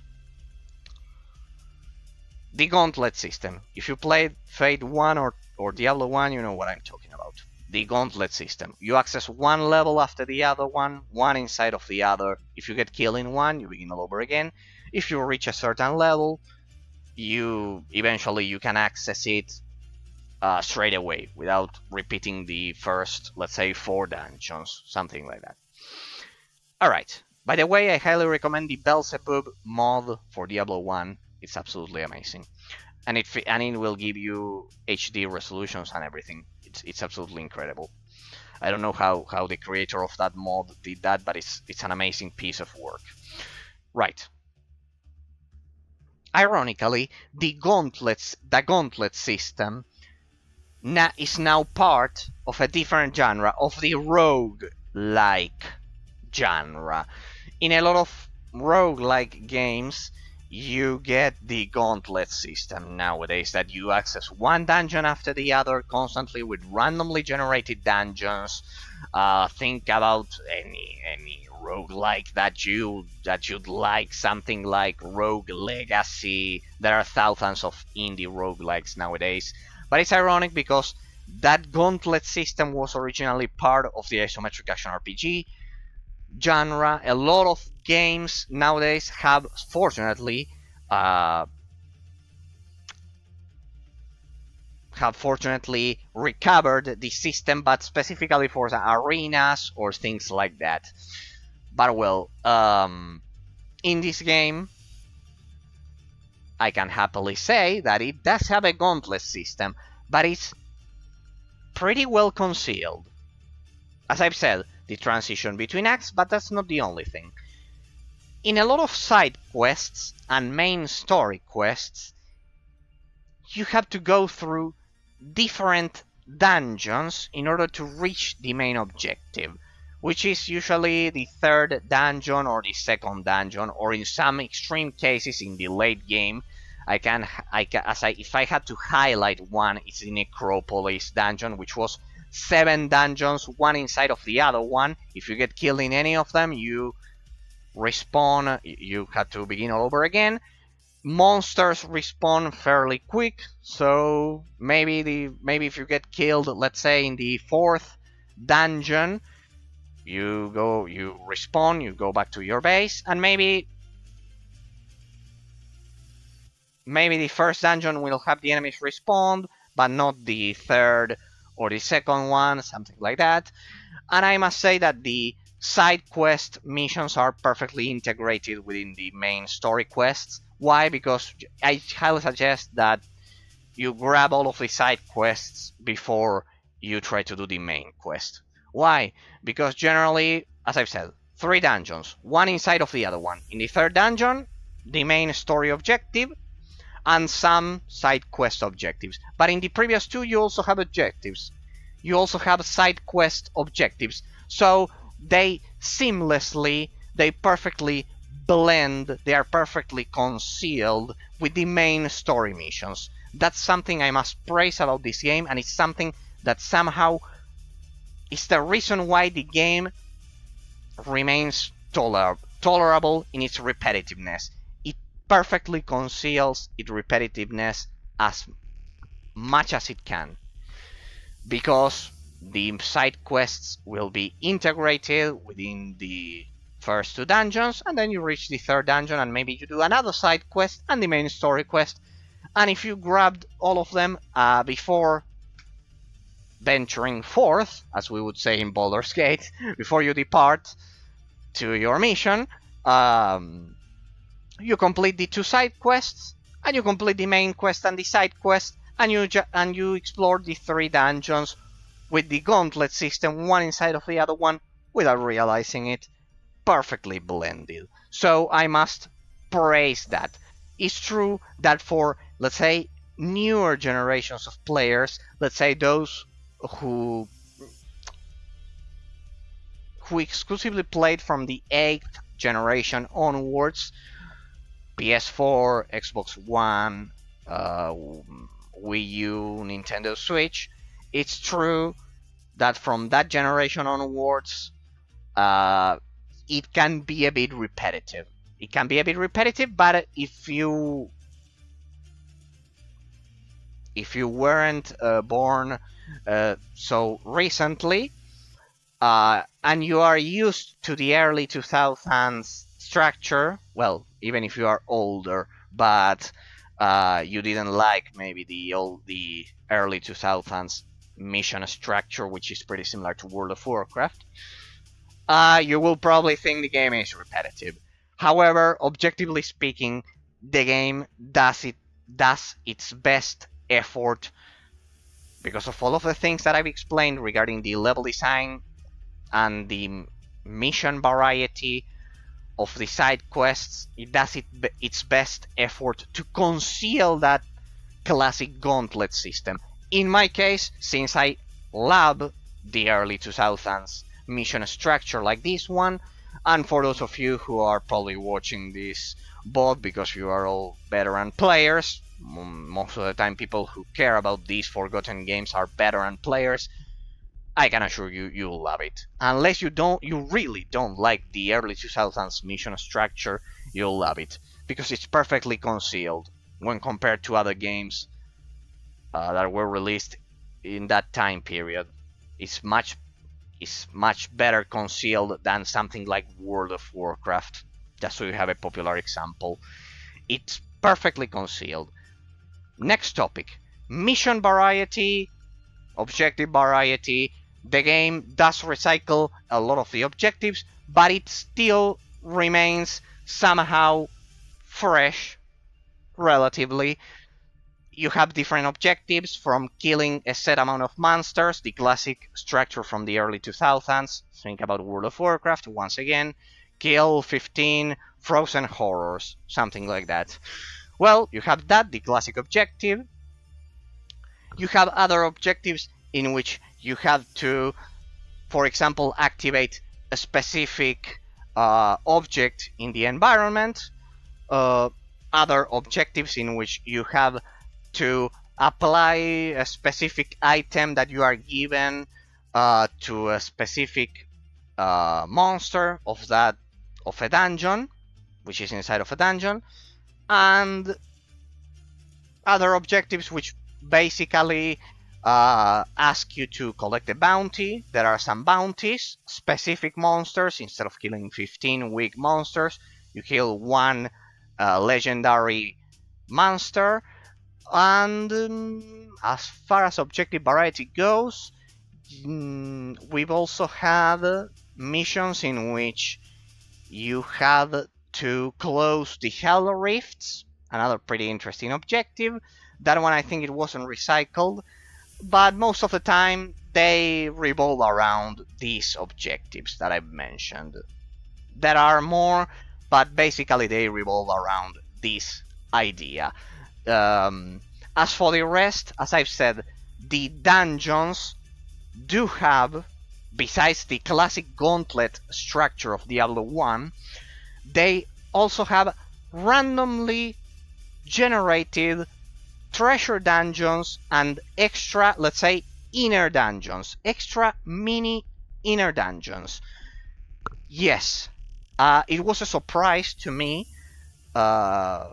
It was a surprise knowing that Hellgate London implemented random mini dungeons before Diablo 3. Yes, remember, Diablo 3 was released back in 2012, and this one is from 2007. So, yes, Hellgate London actually invented, as far as I can tell, the random mini dungeons spawned kind of like in your normal dungeon, which in turn, since the game uses the gauntlet system present in Diablo 1 and Fate 1, you have dungeons one inside of the other that you have to complete the previous one to access them, something which, as I've said, is now typical of a different genre, ironically. That's typical of roguelikes nowadays, rather than isometric action RPG games. So, besides those, you also have randomly generated inner dungeons in each one of those levels, randomly. You have the treasure mini dungeons that we've all seen in these 20 days of analysis. They are pretty much a different version of the treasure goblin in Diablo 3 and also the mini dungeons in Diablo 3. So yes, as far as I can tell, this game implemented randomized mini dungeons before Diablo 3. Next section of the level design. We've already explained the side quest structure. Let's get to the main quest structure. The main quest structure of this game is basically this one. You have 5 acts. Each one of them unfolds at a different station, let's say, at a totally different station, and as you access those, you will have a different main quest line. You will have a final boss at the end of each uh, main quest line, but they have special objectives. The objective variety for the main quests is unique, completely unique, totally different to the when compared to the side quests. They are all unique. They have nothing to do with the side quests. They are not generic, as I've described. It's not kill 15 of those specific type of monsters at all. No, not at all. No, you can basically expect unique objectives with their own storyline and everything. We'll get to that once we get to the Grandeur category of the analysis. So yeah. You expect unique objectives that you will, I think, thoroughly enjoy. Just keep in mind that if you play on Elite mode, you'll need to do the side quests most of the time. Alright, what else do we have? Regarding the level design? I've already talked about how the level design influences the gameplay mechanics. I've already talked about the side quest structure, the main quest structure. I think we've covered most aspects of it. Yeah. The gauntlet system, I've talked about the gauntlet system, which is the most important part that you should take into account. Pretty similar to Diablo 1 and Torchlight 1. The gauntlet system, it's always nice to see it implemented. For those of you who are interested, there's a special edition of Gauntlet, also available on PC. Great game. But yes, basically that's the idea. Going through different layers of levels, one after the other. You'll need to have a good provision of analyzers to identify your gear, healing potions, mana potions, and everything. Yeah. Alright. With that out of the way, we can proceed to the next category of the analysis. The Grandeur. Alright. First things first. The game isn't the game isn't voiced at all, except for the truths, I think. No, the game isn't voiced when they give you side quests or the main quests objectives. The game isn't voiced. It's all through reading, just like we did in old school times. It's all through reading, and basically you're given your quests. You can read a brief summary of them regarding the side quests. Usually the side quests, as you know, this is a war against the demons. They are usually related to that, except some crazy experiments. And regarding the main quest, I must say that up until the end of the game, except for one specific situation, I thought it was extremely bland, but by the end of the game, it gets much better regarding the Grandeur category. Characters act according to their personality. They cohesively act according to their personality, which is always great to see. The game isn't politically correct at all. It does have insults, so if you are part of the faint of heart community, first, I don't know what you are doing watching my streams, and second of all, I don't know what would you be doing playing this game, because this game has a lot of insults all the time. In fact, by the end of the game, there's one guy who only speaks through insults. Amazing, and I thought that was extremely healthy for the game. That's extremely healthy to see that there is no censorship in a game. The characters all have incredible charisma and personality. If I had to highlight one, that would be Tech Smith 314 and his story quest, which is part of Act 2, and extremely amazing, that part of the story quest. The experiment, he's forced to suffer, and of course the crazy scientist, the mad scientist who's in charge of that experiment, Lucius Aldin. Pretty well done. Also, we have Lord Orphan, who has to deal with the crazy leader of the Templars and everything. The Hellgate, the final trials, the final 5 trials add a lot of depth. And if I had to highlight one last element of how the impact of the story and the soundtrack impact the player, how they surprise the player, it would be the truths. This game, and this is something I wanted to highlight, this game has a clear European philosophy rather than American, though the creators, as far as I can tell, they were American. But this game has a heavy European influence, specifically British. You can even see that the symbols of the currency,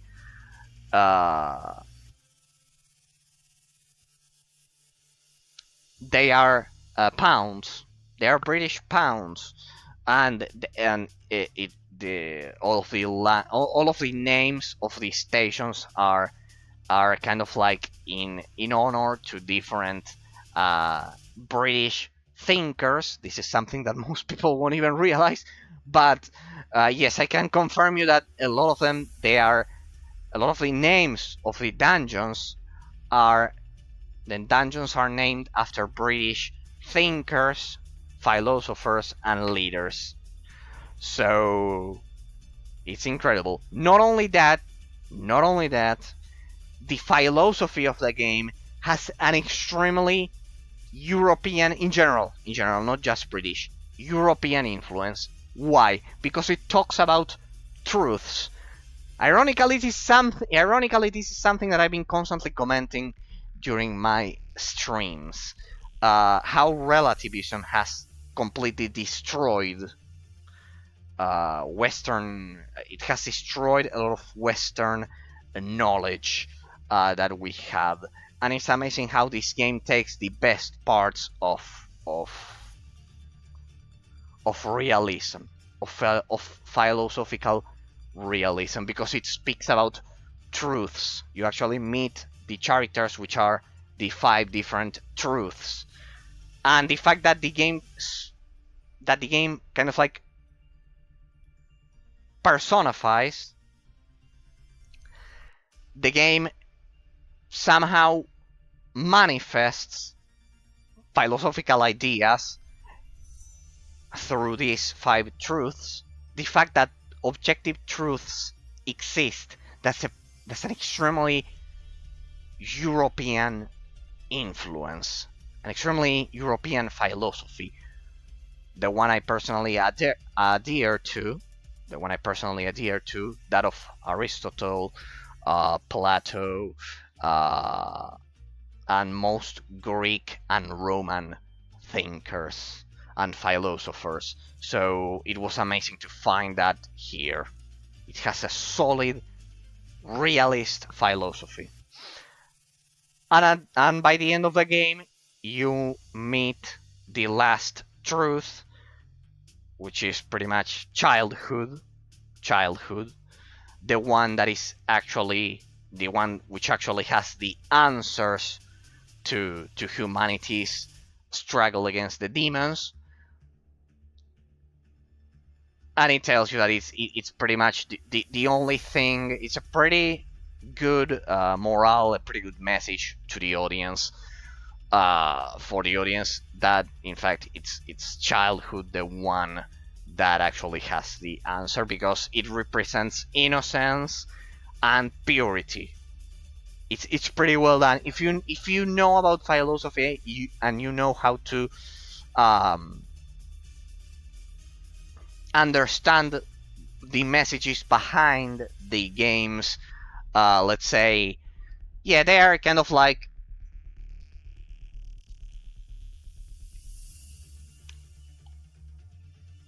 subtle messages for those who don't know about philosophy, but for those of us who have studied philosophy, they are clearly laid out.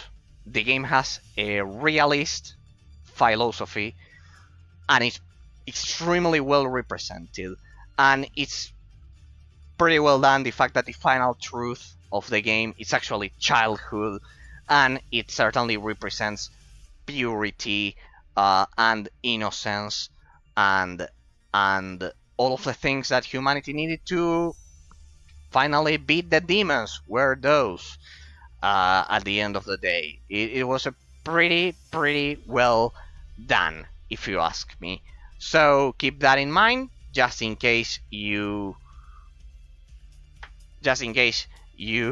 care about that. The game has an extremely realist philosophy with a lot of European influences, and as I've said, it names a lot of the dungeons and a lot of British culture specifically. A realist way of thinking combined with British culture. Those two elements give Hellgate London an extremely unique feel to it. Let's be honest, ladies and gentlemen, the game had a pretty original and unique feel to it, thanks to all of that culture, all of those symbols, all of those names, and all of that British and European influence. I'm always pleased to see that games back in the early 2000s had clear ideas and they weren't afraid of executing them. The game has no censorship at all. It doesn't have any relativist ideas behind it. It's absolutely pure, if I had to describe it. It's a philosophically pure game, which is something extremely difficult to find, because it tells me that the developers had a pretty clear idea of what they were doing. All right, with all of those things out of the way, let's get to the second aspect of the Grandeur, and this is actually a flaw. The soundtrack of the game. The game has some incredible pieces of soundtrack. However, they are not properly implemented. I would say it's the second weak point that the game has. The soundtrack only comes into play when you are about to get killed. Ironically, the soundtrack should be played constantly in the background, and it doesn't. On the background, sorry, and it doesn't. It will only play when you're about to get killed or at some specific moments.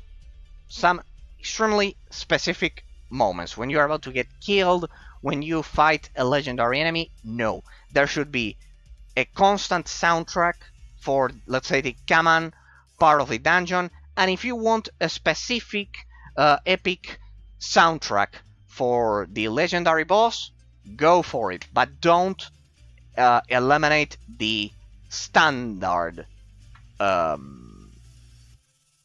of the soundtrack. And that's what they did. They went for a specific... They went for the specific part of the soundtrack when you face an enemy, but then during your farming periods, let's say, of time when you are farming the farming sections of the game, there's no soundtrack. And even if you stumble upon a legendary enemy, the soundtrack will briefly sound on the background and then it will disappear. That's a pretty weak point. So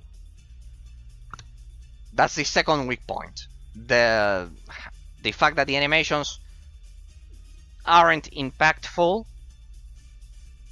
Well, actually, the third. The animations aren't impactful, and there also aren't any floating damage numbers. It can be a bit repetitive regarding the objective variety, because It's recycled most of the time for the side quests, and remember, you are implicitly forced to do the side quests if you are playing on elite mode.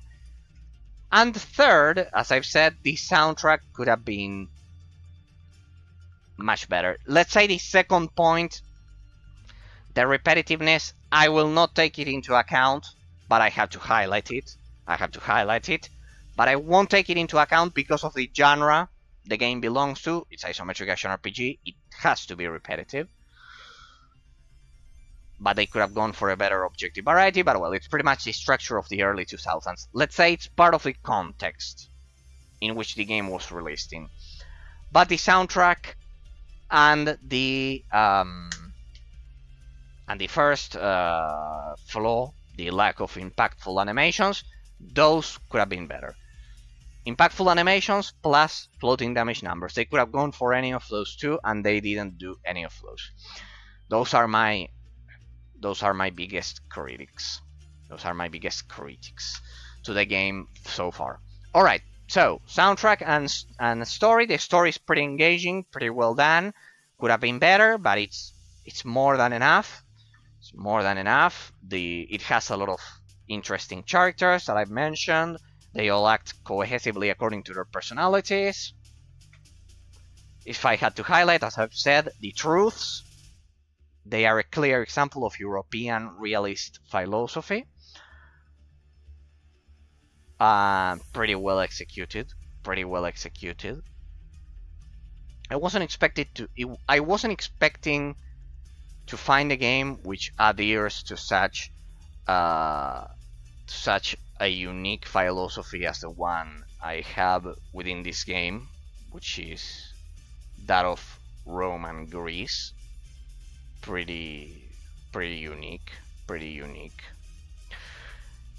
It represents the fact that objective truth does exist, rather than everything being relative to another thing, and the fact that if the majority says something is correct, that's automatically correct by default. No, that's a moral fallacy, ladies and gentlemen. There are objective truths. This is a mouse, regardless of the fact that even if 100 people say, even if 100 people vote that this is a chair, no, this is a mouse. This is a computer mouse. And I love that about this game. If I had to highlight one thing, I certainly wasn't expecting to find this European philosophy behind this game. Amazing.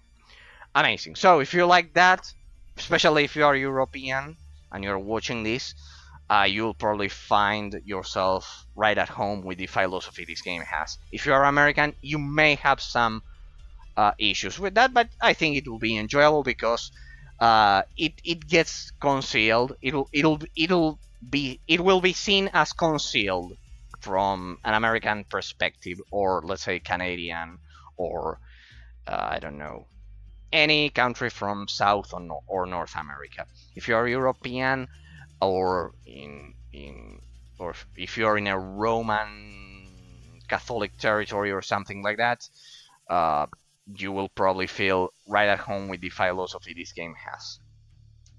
If that's a thing. But well, let's not involve those things. But well, you can see that my analyses are pretty in-depth. I'm doing a philosophical analysis of the game at this point. No, we're not doing that.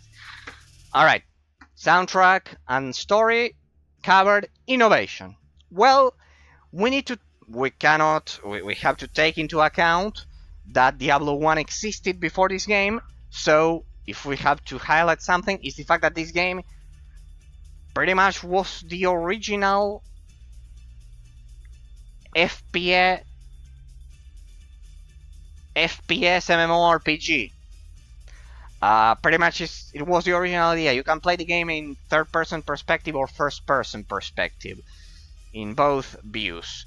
Diablo 1 existed before this game. That's a reality, an objective reality. But that game featured an isometric camera, so the camera system replicating Diablo's formula in 3D was unique. This game was released before Borderlands, before Diablo 3, regarding what I just said some minutes ago regarding the mini randomized dungeons. that you get the treasure dungeons, as far as I can tell. I thought Diablo 3 was the game that originally implemented that mechanic. Clearly that's not the case. It's this one. 2007, the game was released back in 2007. The combat system also has a lot of innovation because it's actually extrinsic, it's not intrinsic to your character. It's something, in that regard, it's similar to Monster Hunter, which I don't like. I tried Monster Hunter and I never liked it because of the stamina bar and my old nemesis, the stamina bar, my old rant story that I need to rant again about the stamina bar and the combat system in that game. I think it's terrible. It's the worst. Also, together with Dark Souls, I think those games have the worst combat systems. Some of the worst combat systems I've seen. Please try not to kill me after this. Please try not to hate me. I'm not a bad person, trust me, even if I say that. But yeah, try not to raise your torch in the comments below if you're watching this as a YouTube bot. Yes, I think the Dark Souls and Monster Hunter, those two combat systems, I think they are the worst. They are objectively the worst because of several reasons that, in case you want, I can explain them, but it's not the case. But yes, this game takes a tiny single aspect from Monster Hunter, let's say, which is not from Monster Hunter. A lot of games have done it before, in which the stats system is partially extrinsic. What am I trying to say with this? In this game, the weapon you use is much more important than your stats and that your skill tree. Trust me. The weapon you have basically determines your damage. You cannot improve your damage through the stat system unless you are a melee class. So it's a pretty hybrid experiment. If you have a melee class, the system is actually intrinsic. You can actually spend points to increase your base damage. Remember that we are taking as a reference the base damage. But if you have a ranged class, you can only increase the critical chance through the stat system, through spending stat points. So yes, basically it's intrinsic. It's a pretty unique hybrid system. It's intrinsic to your character if you use a melee class, but it's extrinsic to your character if you use a ranged class, if you know what I mean. Sorry, let me see if this is working perfectly. Yes, it's working perfectly. Good. It's already been 2 hours and 6 minutes. Alright, so extrinsic for melee characters and intrinsic for ranged characters. So at the end of the day, it's a unique hybrid system. So the innovation regarding how much the game influences the genre it belongs to, how much it revolutionizes, how creativity is related to the genre it belongs to. It pretty much created Diablo in third person, the FPS MMORPG genre, looter shooter genre. It's technically the FPS MMORPG genre. Pretty much something like, think about Borderlands or Destiny as clear examples. This game is from 2007. It was the original then. That's objective. Pretty much nothing to say about that. So that's a huge part of it. And as I've said, a unique system in which it's extrinsic for ranged characters and intrinsic. Sorry, I think I said it the other way around. Extrinsic for ranged characters because the weapon determines the base damage, and partially it's intrinsic for melee characters because you can actually increase the base damage through the stat point system. In the case of ranged characters, you can only increase the critical chance. So I wasn't expecting to find such a unique system. I've never seen it, honestly. I don't think any other game has it. The skill tree system, it's a shame that I couldn't reset my skill points in this offline version. But well, now that we're going to play London 2038, we'll be able to do so, I assume, eventually. What else? Regarding innovation, the spawn system, and as for the rest is similar to Diablo. The spawn, going from the spawn system, the detection range, the gauntlet structure of the level design in some cases, the side quest structure, pretty much it. That's pretty much the same as Diablo 1. We can clearly see the influence, and I'm happy that that David Brevik, the creator of Diablo 1's combat system, and also the creators of Fate and Torchlight, left their signature, as I say. The game clearly has the DNA of all of those authors, of all of those great developers. So, with all of that, taking all of that into account, ladies and gentlemen, we can confirm that the game has a lot of original ideas, and if I had to say, the perfect balance between the usage of potions and the enemy variety is the best out of all of them. I need to repeat this constantly because it's a crucial part, it's an absolutely important major part of this analysis. How perfectly balanced the usage of potions and the enemy mechanics are in this game, and how that second layer, the level design, influences those with those narrow corridors. They create a perfect package, a perfectly mixed and blended smooth gameplay experience that you will thoroughly enjoy because of all of those things that I've been mentioning, and the little flaws. As a conclusion, the flaws that I've encountered are those. We'll take into account only 2 out of those 3 because the second one, the repetitiveness, it's objectively part of the nature of the isometric action RPG genre, if you know what I mean.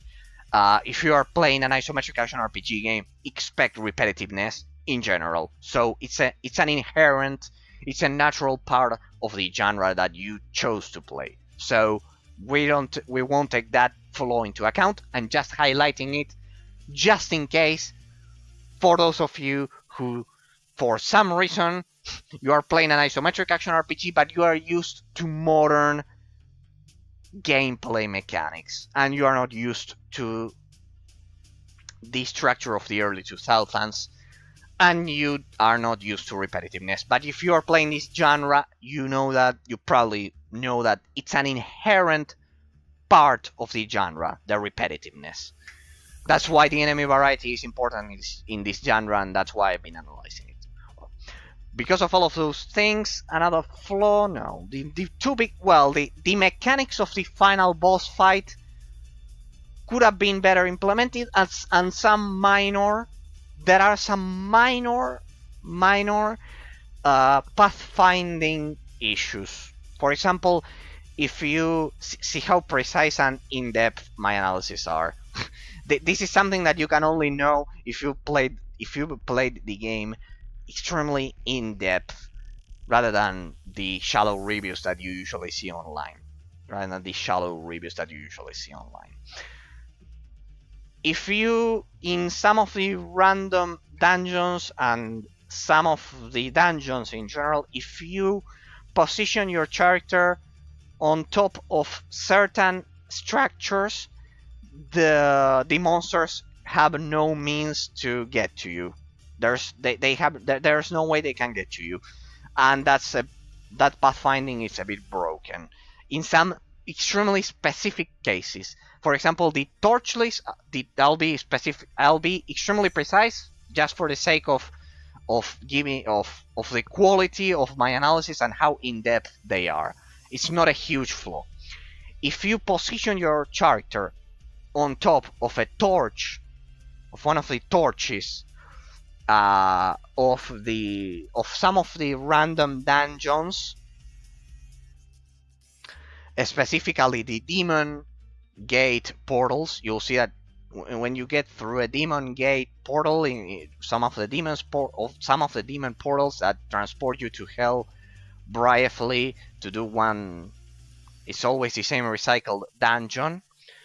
If you position your character on top of some torches in the stairs, the enemies won't be able to get to you and they won't be able to deal damage to you. Another case, if you position your character on top of some kind of boat. I don't remember, honestly. It's been more than 10 days. Sorry, and we played a lot. They are some of the early dungeons. On top of some kind of sunk boat, which is actually in the middle of the ground in those dungeons. If you position your character on top of them, they cannot get to you because they fix on your position and they chase after you, but they have no means of jumping to you.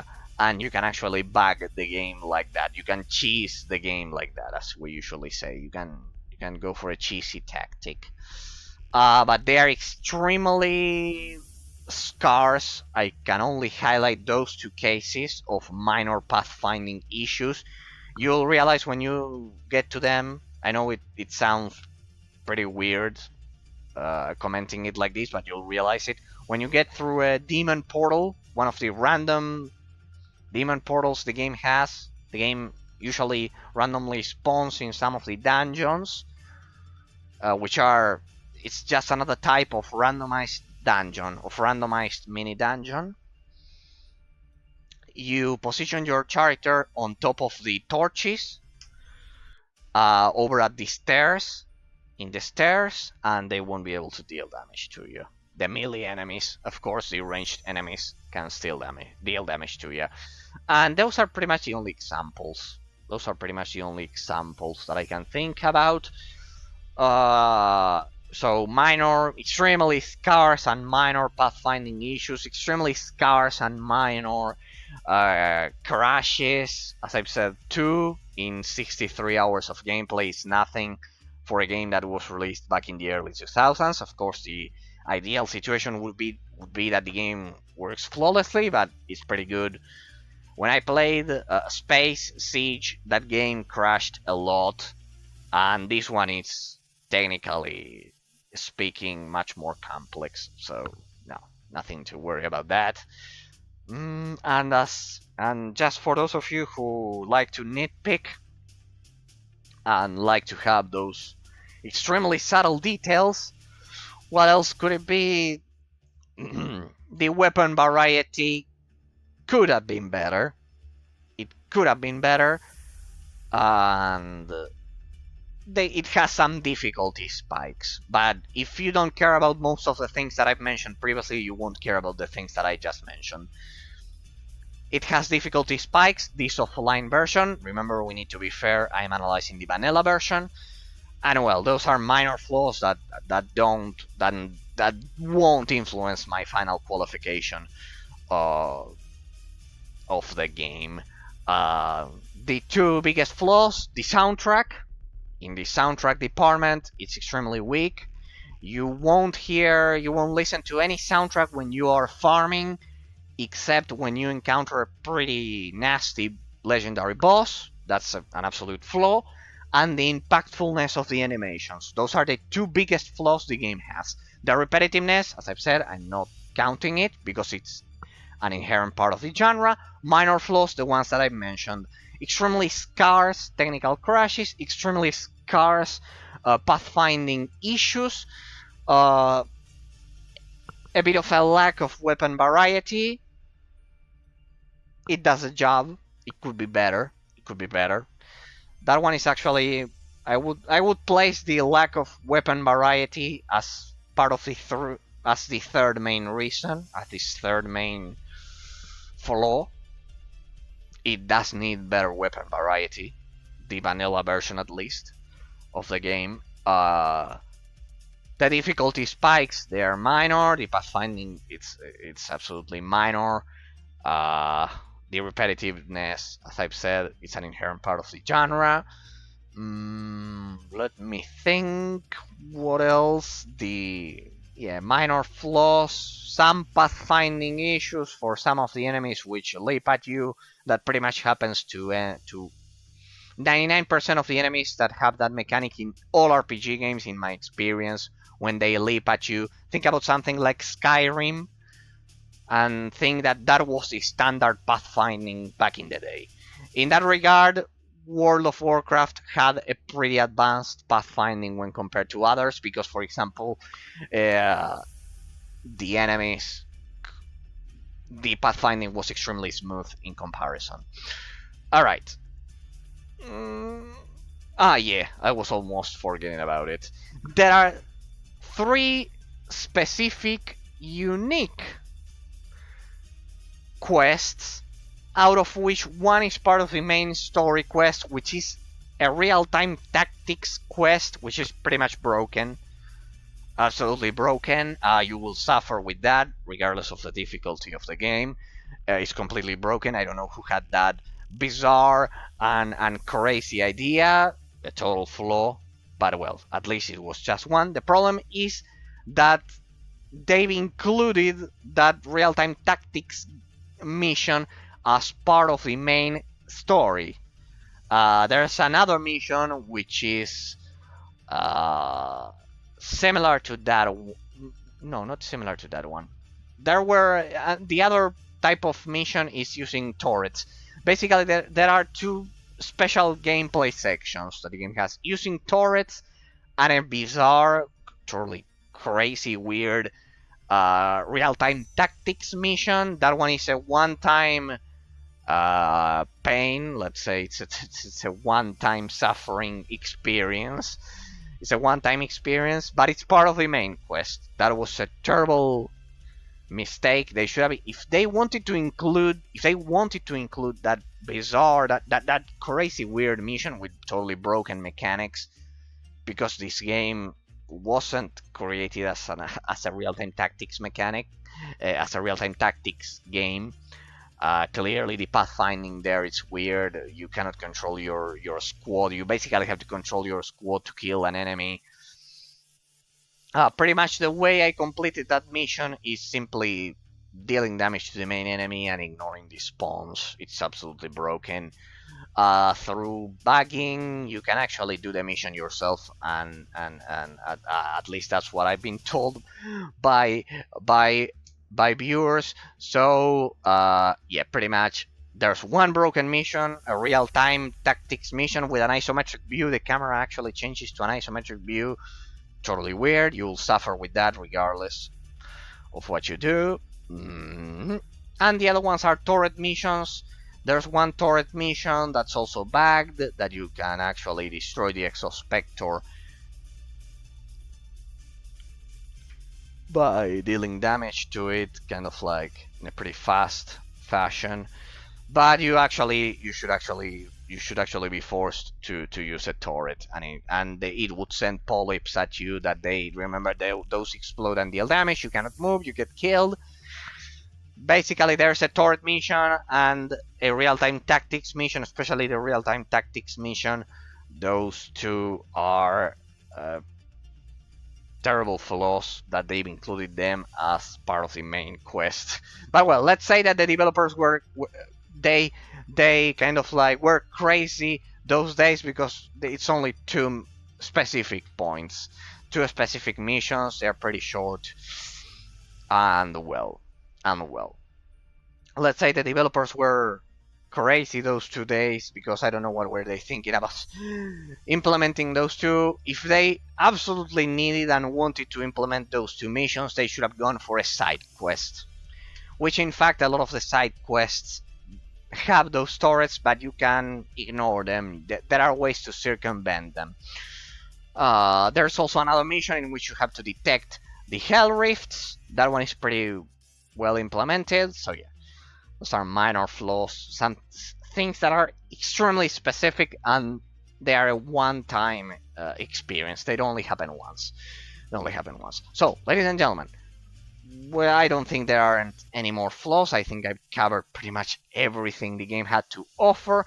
Thanks from the bottom of my heart to all of the followers of the Twitch channel and the subscribers of the YouTube channel. You truly encourage me to continue showcasing all of these forgotten gems. And without further ado, and generally thanks to anyone who may have taken the time to watch my analysis. But before we get to that, final qualification. Because of all of the things that I've mentioned, my final qualification for Hellgate London will be a perfect and solid A+. If we're using a numeric scale, if we are using numbers, 9 out of 10. A solid 9 out of 10. It's not perfect. I remember I gave a perfect qualification to both Advent Rising and Evencast Rise of the Mage. Evencast, they were from different genres, but in the case of this one, because of the reasons that I mentioned, especially the soundtrack, the lack of a soundtrack, of a continuous soundtrack, I honestly don't like that idea, because it totally disrupts the grandeur, how much the ambience of the game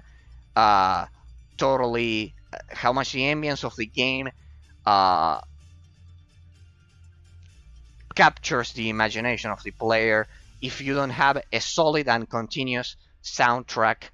I understand the reasons why they didn't do it, but I think it's a flaw. Because of that, it totally disrupts the epicness of the gameplay. I know that they were for kind of like this idea, I can imagine. You are farming, doing your thing, you won't have any music, but when you see a boss, we will give you that epic moment with the soundtrack, and then it will disappear and you can continue farming. It kind of like follows the flow of the gameplay. They went for that. They tried to follow the flow of the gameplay with the soundtrack, and I think that's a mistake, because they could have done so, but they should have added some kind of like quiet background music which continuously played in the background. As examples, I don't know. It's true that in most isometric action RPGs I've found this flaw, but I like it when I find a game that has that continuous soundtrack. Kind of like not an upbeat tune, something like epic, but kind of like a regular continuous soundtrack in the back. Oh, yeah, in the background. In the background playing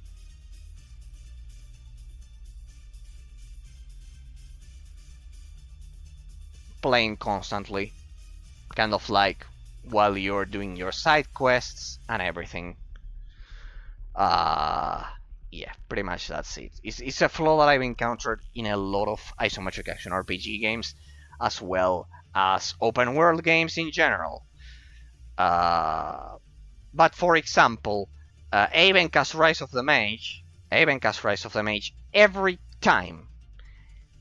time you killed any enemy on the map, anyone, every single enemy, the combat music would play, and it was a different combat music when compared to the bosses. They could have gone for that solution.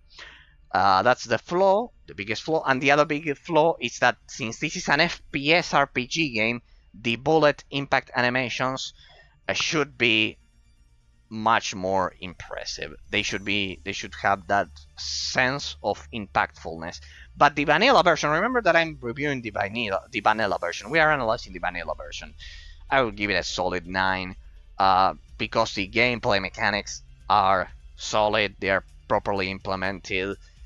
They are perfectly executed 99% of the time. This game has a lot of replayability. 63 hours for a game that was released back in 2007 was a lot. So yeah, pretty much that it's amazing. It's amazing. I highly suggest you play it in case you like, especially Diablo 1, Borderlands, Destiny. If you played any of those 3 games, you should play it.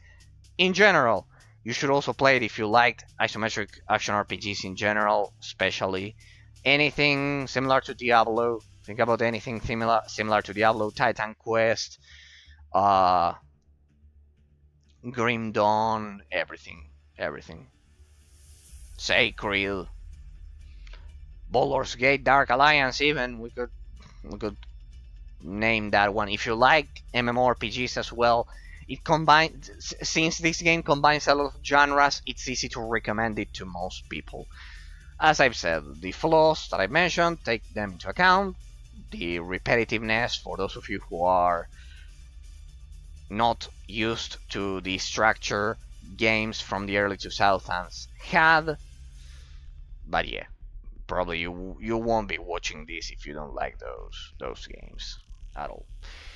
All right, so ladies and gentlemen, it's been an amazing.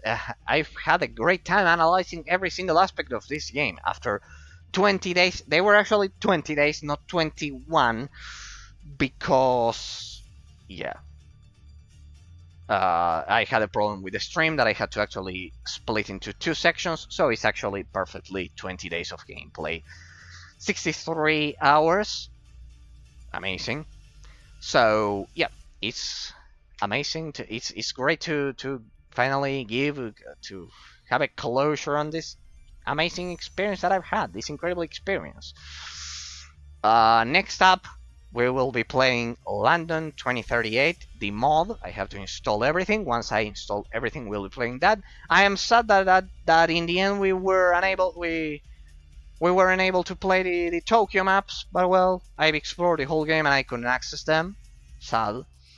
So as far as I can tell, this offline version doesn't have anything. So yeah, go straight for London 2038 probably. It probably addresses all of the flaws that this game has.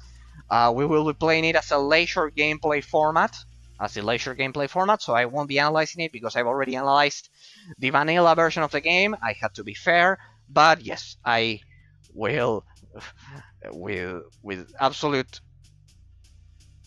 confidence, I can assure you that this game is an A plus out of, from F to S. This game is an A plus, 9 out of 10. I get why the Steam reviews are mixed, because then you, after watching my VOD, then you'll go and see the Steam reviews and say, what's this guy talking about? Why is he on drugs? No. It doesn't have to do with that. No, the critics of the Steam version are directed, as I've commented during the playthrough, I think they are more directed towards the Steam port. But as I've said,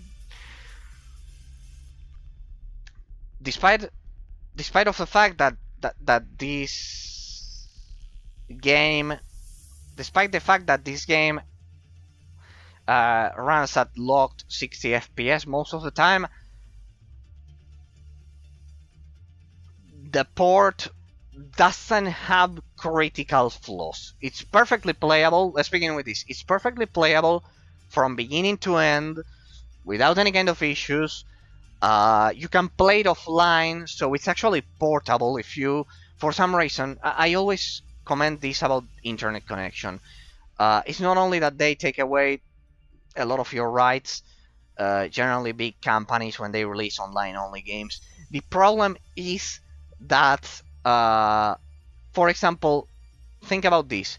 For some reason, your internet provider, that day, the internet connection stopped working. It's simply not fair that you cannot access the product you paid for.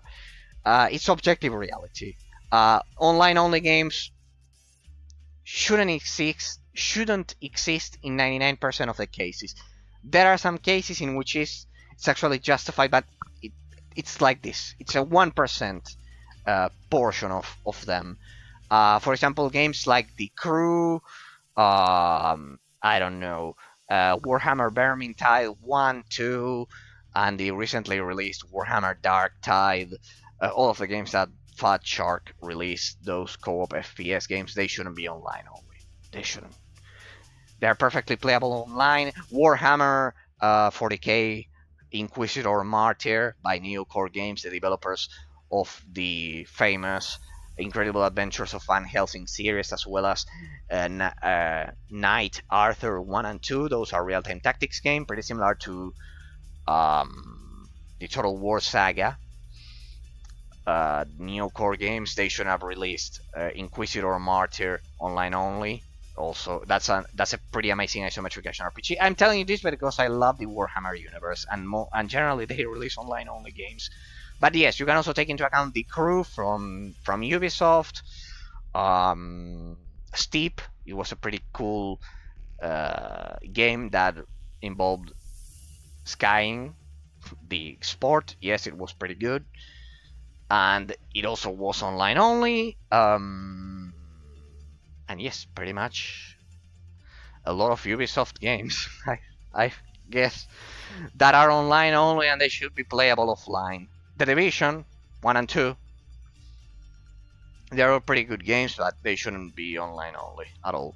Well, we can talk about MMORPGs. You know that I reverse engineer MMORPGs because I think they are perfectly playable offline. But well, at least in those cases I can understand why they make them online only. But yeah, isometric action RPGs, Diablo 3, that's not an excuse. Online games shouldn't exist. You should always have the option of, without being able to access the online leaderboard, to play it offline. Kind of like separate versions. Diablo 2 solved this issue years ago, and I don't understand why we are going a step backwards. If Diablo 2 perfectly fixed all of this, I cannot understand it. You can have the offline and online versions of it. Oh well. It's a rant for another time. Sorry. Solid 9 out of 10. The Steam reviews, I think they don't reflect objective reality because the gameplay system is solid. You could see the level design is solid. The technical aspect of the game is solid. I mean, it only crashed twice in 63 hours of gameplay. If that's what the Steam reviews are complaining about, sorry, that's not objective reality. The game is playable from beginning to end without any kind of issue. The gameplay is extremely smooth, and except for the flaws that I've commented, it has a solid gameplay system with those two different layers that I've commented. The gameplay and the level design perfectly, with the level design perfectly influencing the gameplay. The port could have been better. Yes, that's why I'm not awarding it a 10 out of 10, but in the grand scale of things, objectively speaking, the Steam port allows you to play the game offline, and it's perfectly playable from beginning to end, without a lot of crashes, of course. I remember that, for example, the Lord of the Rings, War of the Ring, had some crashes, but in this case, this game was re-released, so yeah. They should have included floating damage numbers, since they were re-releasing the game. They should have increased. I would have included floating damage numbers, and that would have addressed the only flaw, the only big flaw that I've encountered, the only one out of the two big flaws that I've encountered in this game. They could have addressed it. That's why I'm lowering it the qualification, because in this re-release, they could have addressed those issues. Yeah, if I had to be extremely precise, just for those of you who love nitpicking, instead of 9, I would go for 8.8. If I had to be extremely precise, 8.8. Or, yeah, 8.8. To be extremely precise, instead of 9. But yeah. In the grand scale of things, it's close. It's much more closer to 9 than 8. Just for the replayability, just for the replay value. I highly value the replayability in a game, and the solid gameplay mechanics are present. So the good quest structure, for example, space Siege was extremely short. It had pretty smooth gameplay mechanics, but it was extremely short. In comparison, this one's much better. I just hope I didn't award Space Siege a higher qualification than this one. I don't think so. I think it awarded it a B or something like that. So yes. This game has a lot of replayability, and you can safely pick it. As I've said, the Steam critics are directed towards the port rather than that they took out a lot of content, that they pretty much butchered the original online experience. That's the thing. But I can safely assure you that the game is perfectly playable from beginning to end. The Steam reviews, uh, in this particular case, they don't reflect reality. They simply don't reflect reality because they should have all been positive. They simply don't reflect reality. In this particular case, just like in a lot of cases I've said that the Steam reviews usually reflect reality, in this case they don't. They are directed, I think, they are directed towards the port in most cases. I think that was their original intention. They are directed towards the port rather than the core gameplay mechanics. So I think that's simply unfair. Plain and simple unfair. The game is playable from beginning to end. Only 2 crashes in 63 hours of gameplay. 2 crashes in 63 hours of gameplay. That's absolutely irrelevant. No, it's a game from 2007. If you take that into account, the Steam port is perfectly playable. What I recommend, surely, play London 2038 straight away and you'll get the complete experience. It's a much better. Now we're going to play the mod next. So yeah, you'll be able to see it for yourself that the mod improves everything this game had to offer. But the vanilla version, Sayona! Nobody ever said a thing about the vanilla Hellgate, mainly because the Steam port isn't vanilla Hellgate. Yeah, right. What I was mentioning is that the vanilla port is perfectly playable. By the way, Sayona, thanks for accompanying me throughout this journey with the original vanilla. Let's say, well, you say it's in the vanilla experience. Well, it isn't, but it's not enhanced. Let's say. I'm a bit late though. No, don't worry. I'm talking about the previous days. Sorry. No, I'm talking about the previous days and the whole. Besides, I usually don't stream on Wednesdays or anything like that. No. Thanks from the bottom of my heart for all of the days that you've been accompanying me and that you provided a lot of incredible details about the game. I just finished my 2 hours and 40 minutes analysis. Just so you have a recap, I awarded the game a 9 out of 10 because if I was talking about the Steam reviews more than anything. While it is in the vanilla version, it's the, let's say, the closest experience to the original experience that you can get without mods, without your mod. So if people are going for that and they stumble upon all of these Steam reviews, they will think that the port is unplayable, and that's simply not reality. True, that's simply not reality because I think this game has mixed reviews, and something that no one highlights is that those Steam reviews, the reality of the situation is that they are directed towards the lack of content and the port, not the core gameplay mechanics. Here I analyzed the gameplay mechanics going extremely in depth throughout these 20 days, and if we are talking about the core gameplay mechanics, how perfectly the level design influences them, the game doesn't deserve mixed reviews on Steam. Sorry, the people who wrote all of those reviews, they were probably salty about the lack of content of the version rather than the core gameplay mechanics. If we're talking about the gameplay mechanics, ladies and gentlemen, the game is perfectly playable from beginning to end with that version. That's undeniable. You could see me play through it, and it wasn't that bad at all. Of course, Siona's version is much better. As I've said, go straight for the London 2038 mod if you really want the complete experience. But if for some reason, you'd rather play an offline version of the game, if you totally need an offline version, let's suppose you don't live in a big city with incredible internet speeds.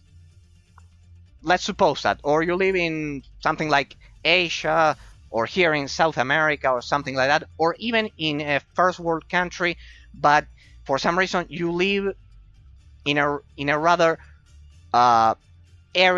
rural area which doesn't have perfect internet connection, and you absolutely want to play the game. You cannot restrain your instincts. You love the game.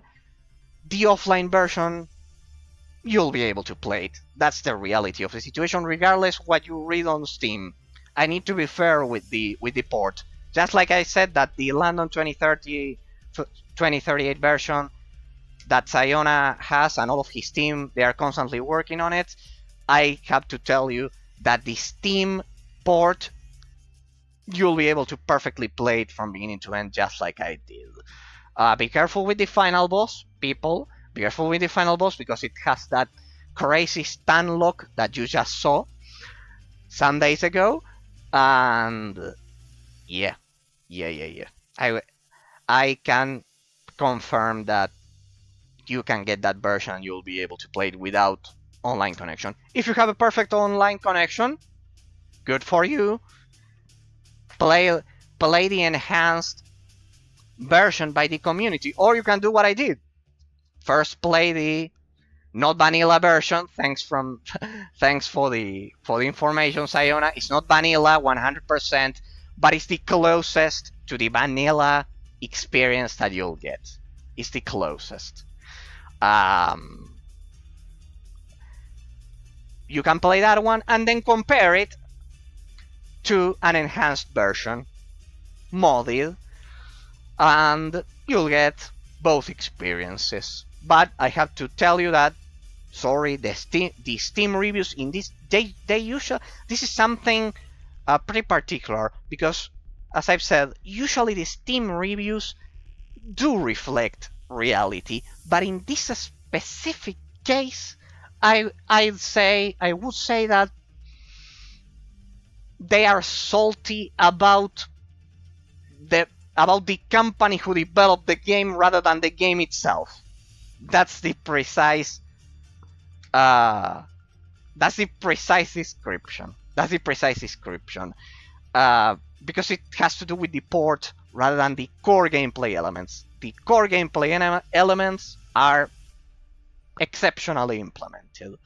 So yes. You can, if you don't have internet or you want to experience the closest to the vanilla version of the game, you can safely get this version. I don't know why it has mixed it.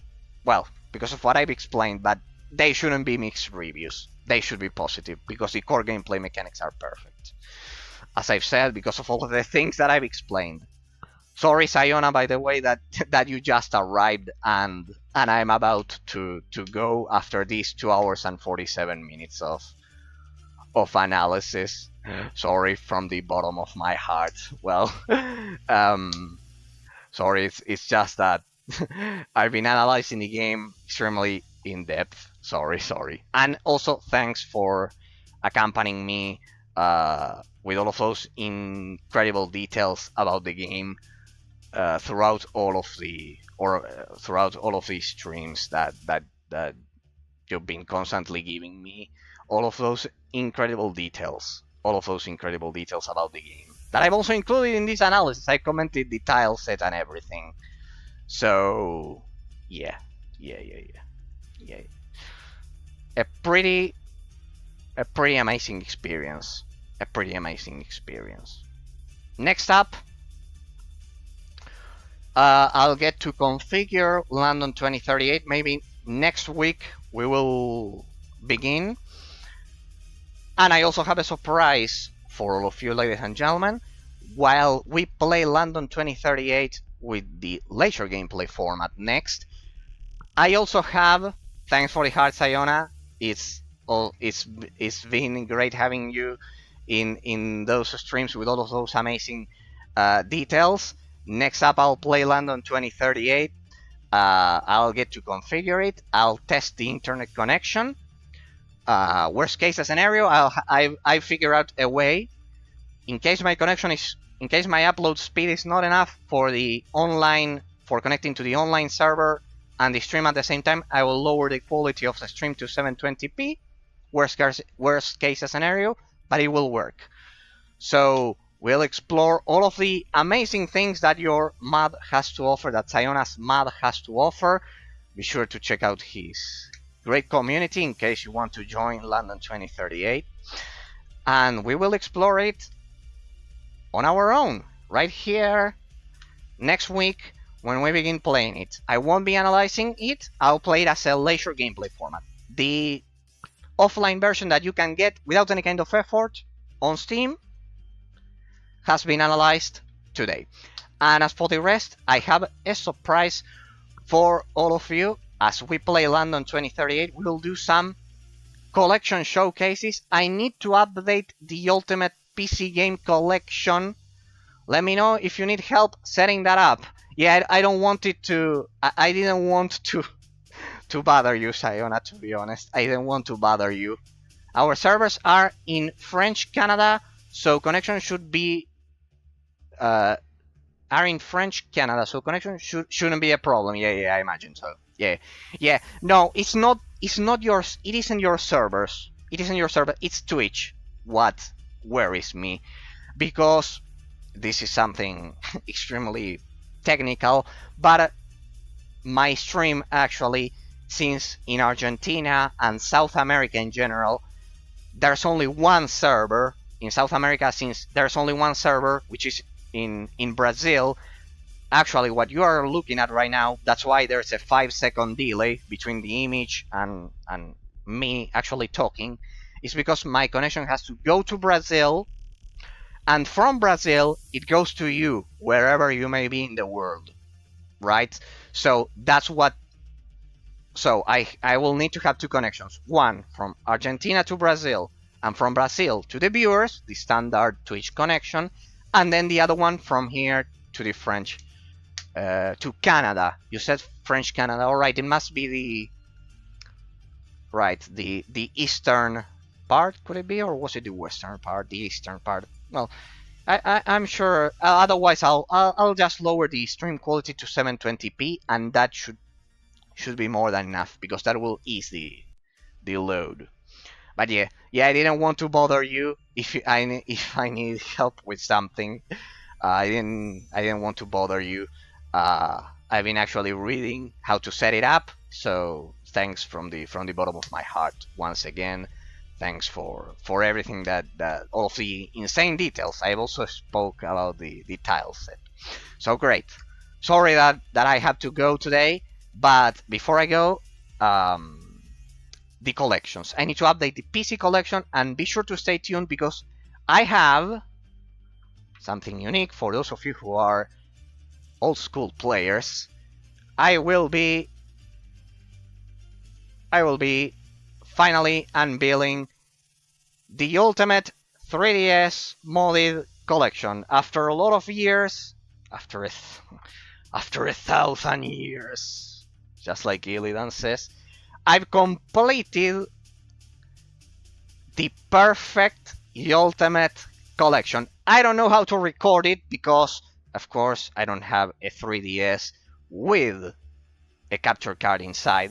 Those are only available in the US, but somehow I'm working on a setup to record the screens. So be sure to stay tuned, because as we play London 2038, we'll also showcase the collection.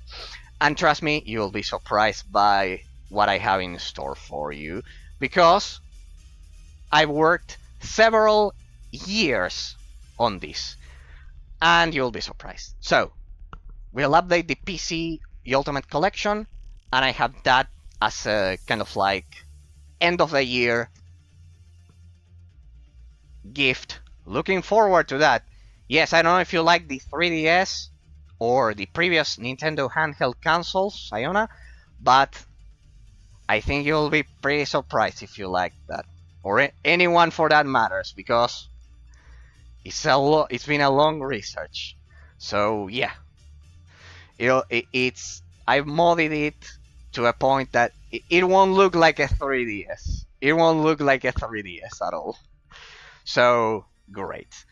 We need to update the PC Ultimate Collection, because for that reason the sound in the previous the last time I did that, the sound ended up being a bit weird because of an update Streamlabs. It wasn't my fault that time.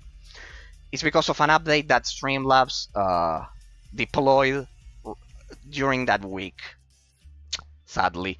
And and then rewatching it, while rewatching it, the sound is not good in some parts of it. So, and besides, I've updated it. So we also have the Ultimate PC Collection showcase. So you never again run out of games, ladies and gentlemen. It's been my pleasure sharing all of this walkthrough of the Steam version of Hellgate London. As I've said, if you like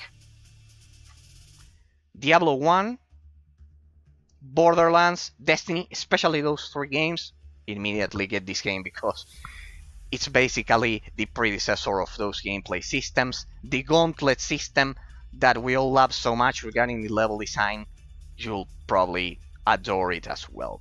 So, ladies and gentlemen, this is it for today. I have to go. Hopefully the rest of Argentina doesn't get destroyed by the football World Cup that we are experiencing right now. Here, that is taken extremely seriously.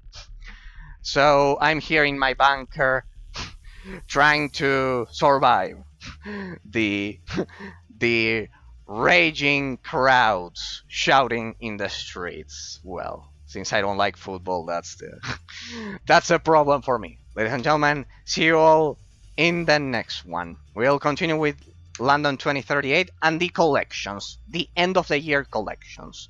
We'll use December for that, and then I'll take my usual holidays, and then on January we will resume. But first, we need to cover the modded version of Hellgate London and the collections. Ladies and gentlemen, it's been my pleasure. Bye bye, Sayona. It's always a pleasure whenever you visit my humble stream with my weird analysis. By the way, it's always great to have you here with all of those amazing details from the bottom of my heart. Thanks, because I also know that you are hell yeah, and because I also know that you are always busy. So it's even more valuable whenever you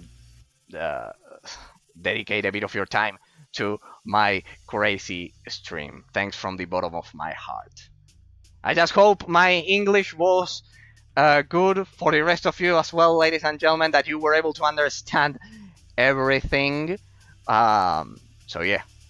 Well, you better be, because if I end up working for a foreign English-speaking country, at least you'll have to bear me with you, because of Web 3.0 that it's rolling out currently, and developers are working on it, and I'm part of those. So yeah. Well. Trust me, it's as good as it gets. It actually takes years to speak it like this without being kind of like native. So yeah, I'm always proud of that. Thanks from the bottom of my heart, everyone, all of the followers of the Twitch channel and all of the subscribers of the YouTube channel. I know a lot of you have been watching this series as YouTube bots, so also thanks from the bottom of my heart. And in general, anyone who may have taken the time to watch my streams, because I know they are extremely slow paced and in depth. So thanks from the bottom of my heart. Hell yeah. Thanks, Iona, once again. Bye bye. Have a great week, everyone.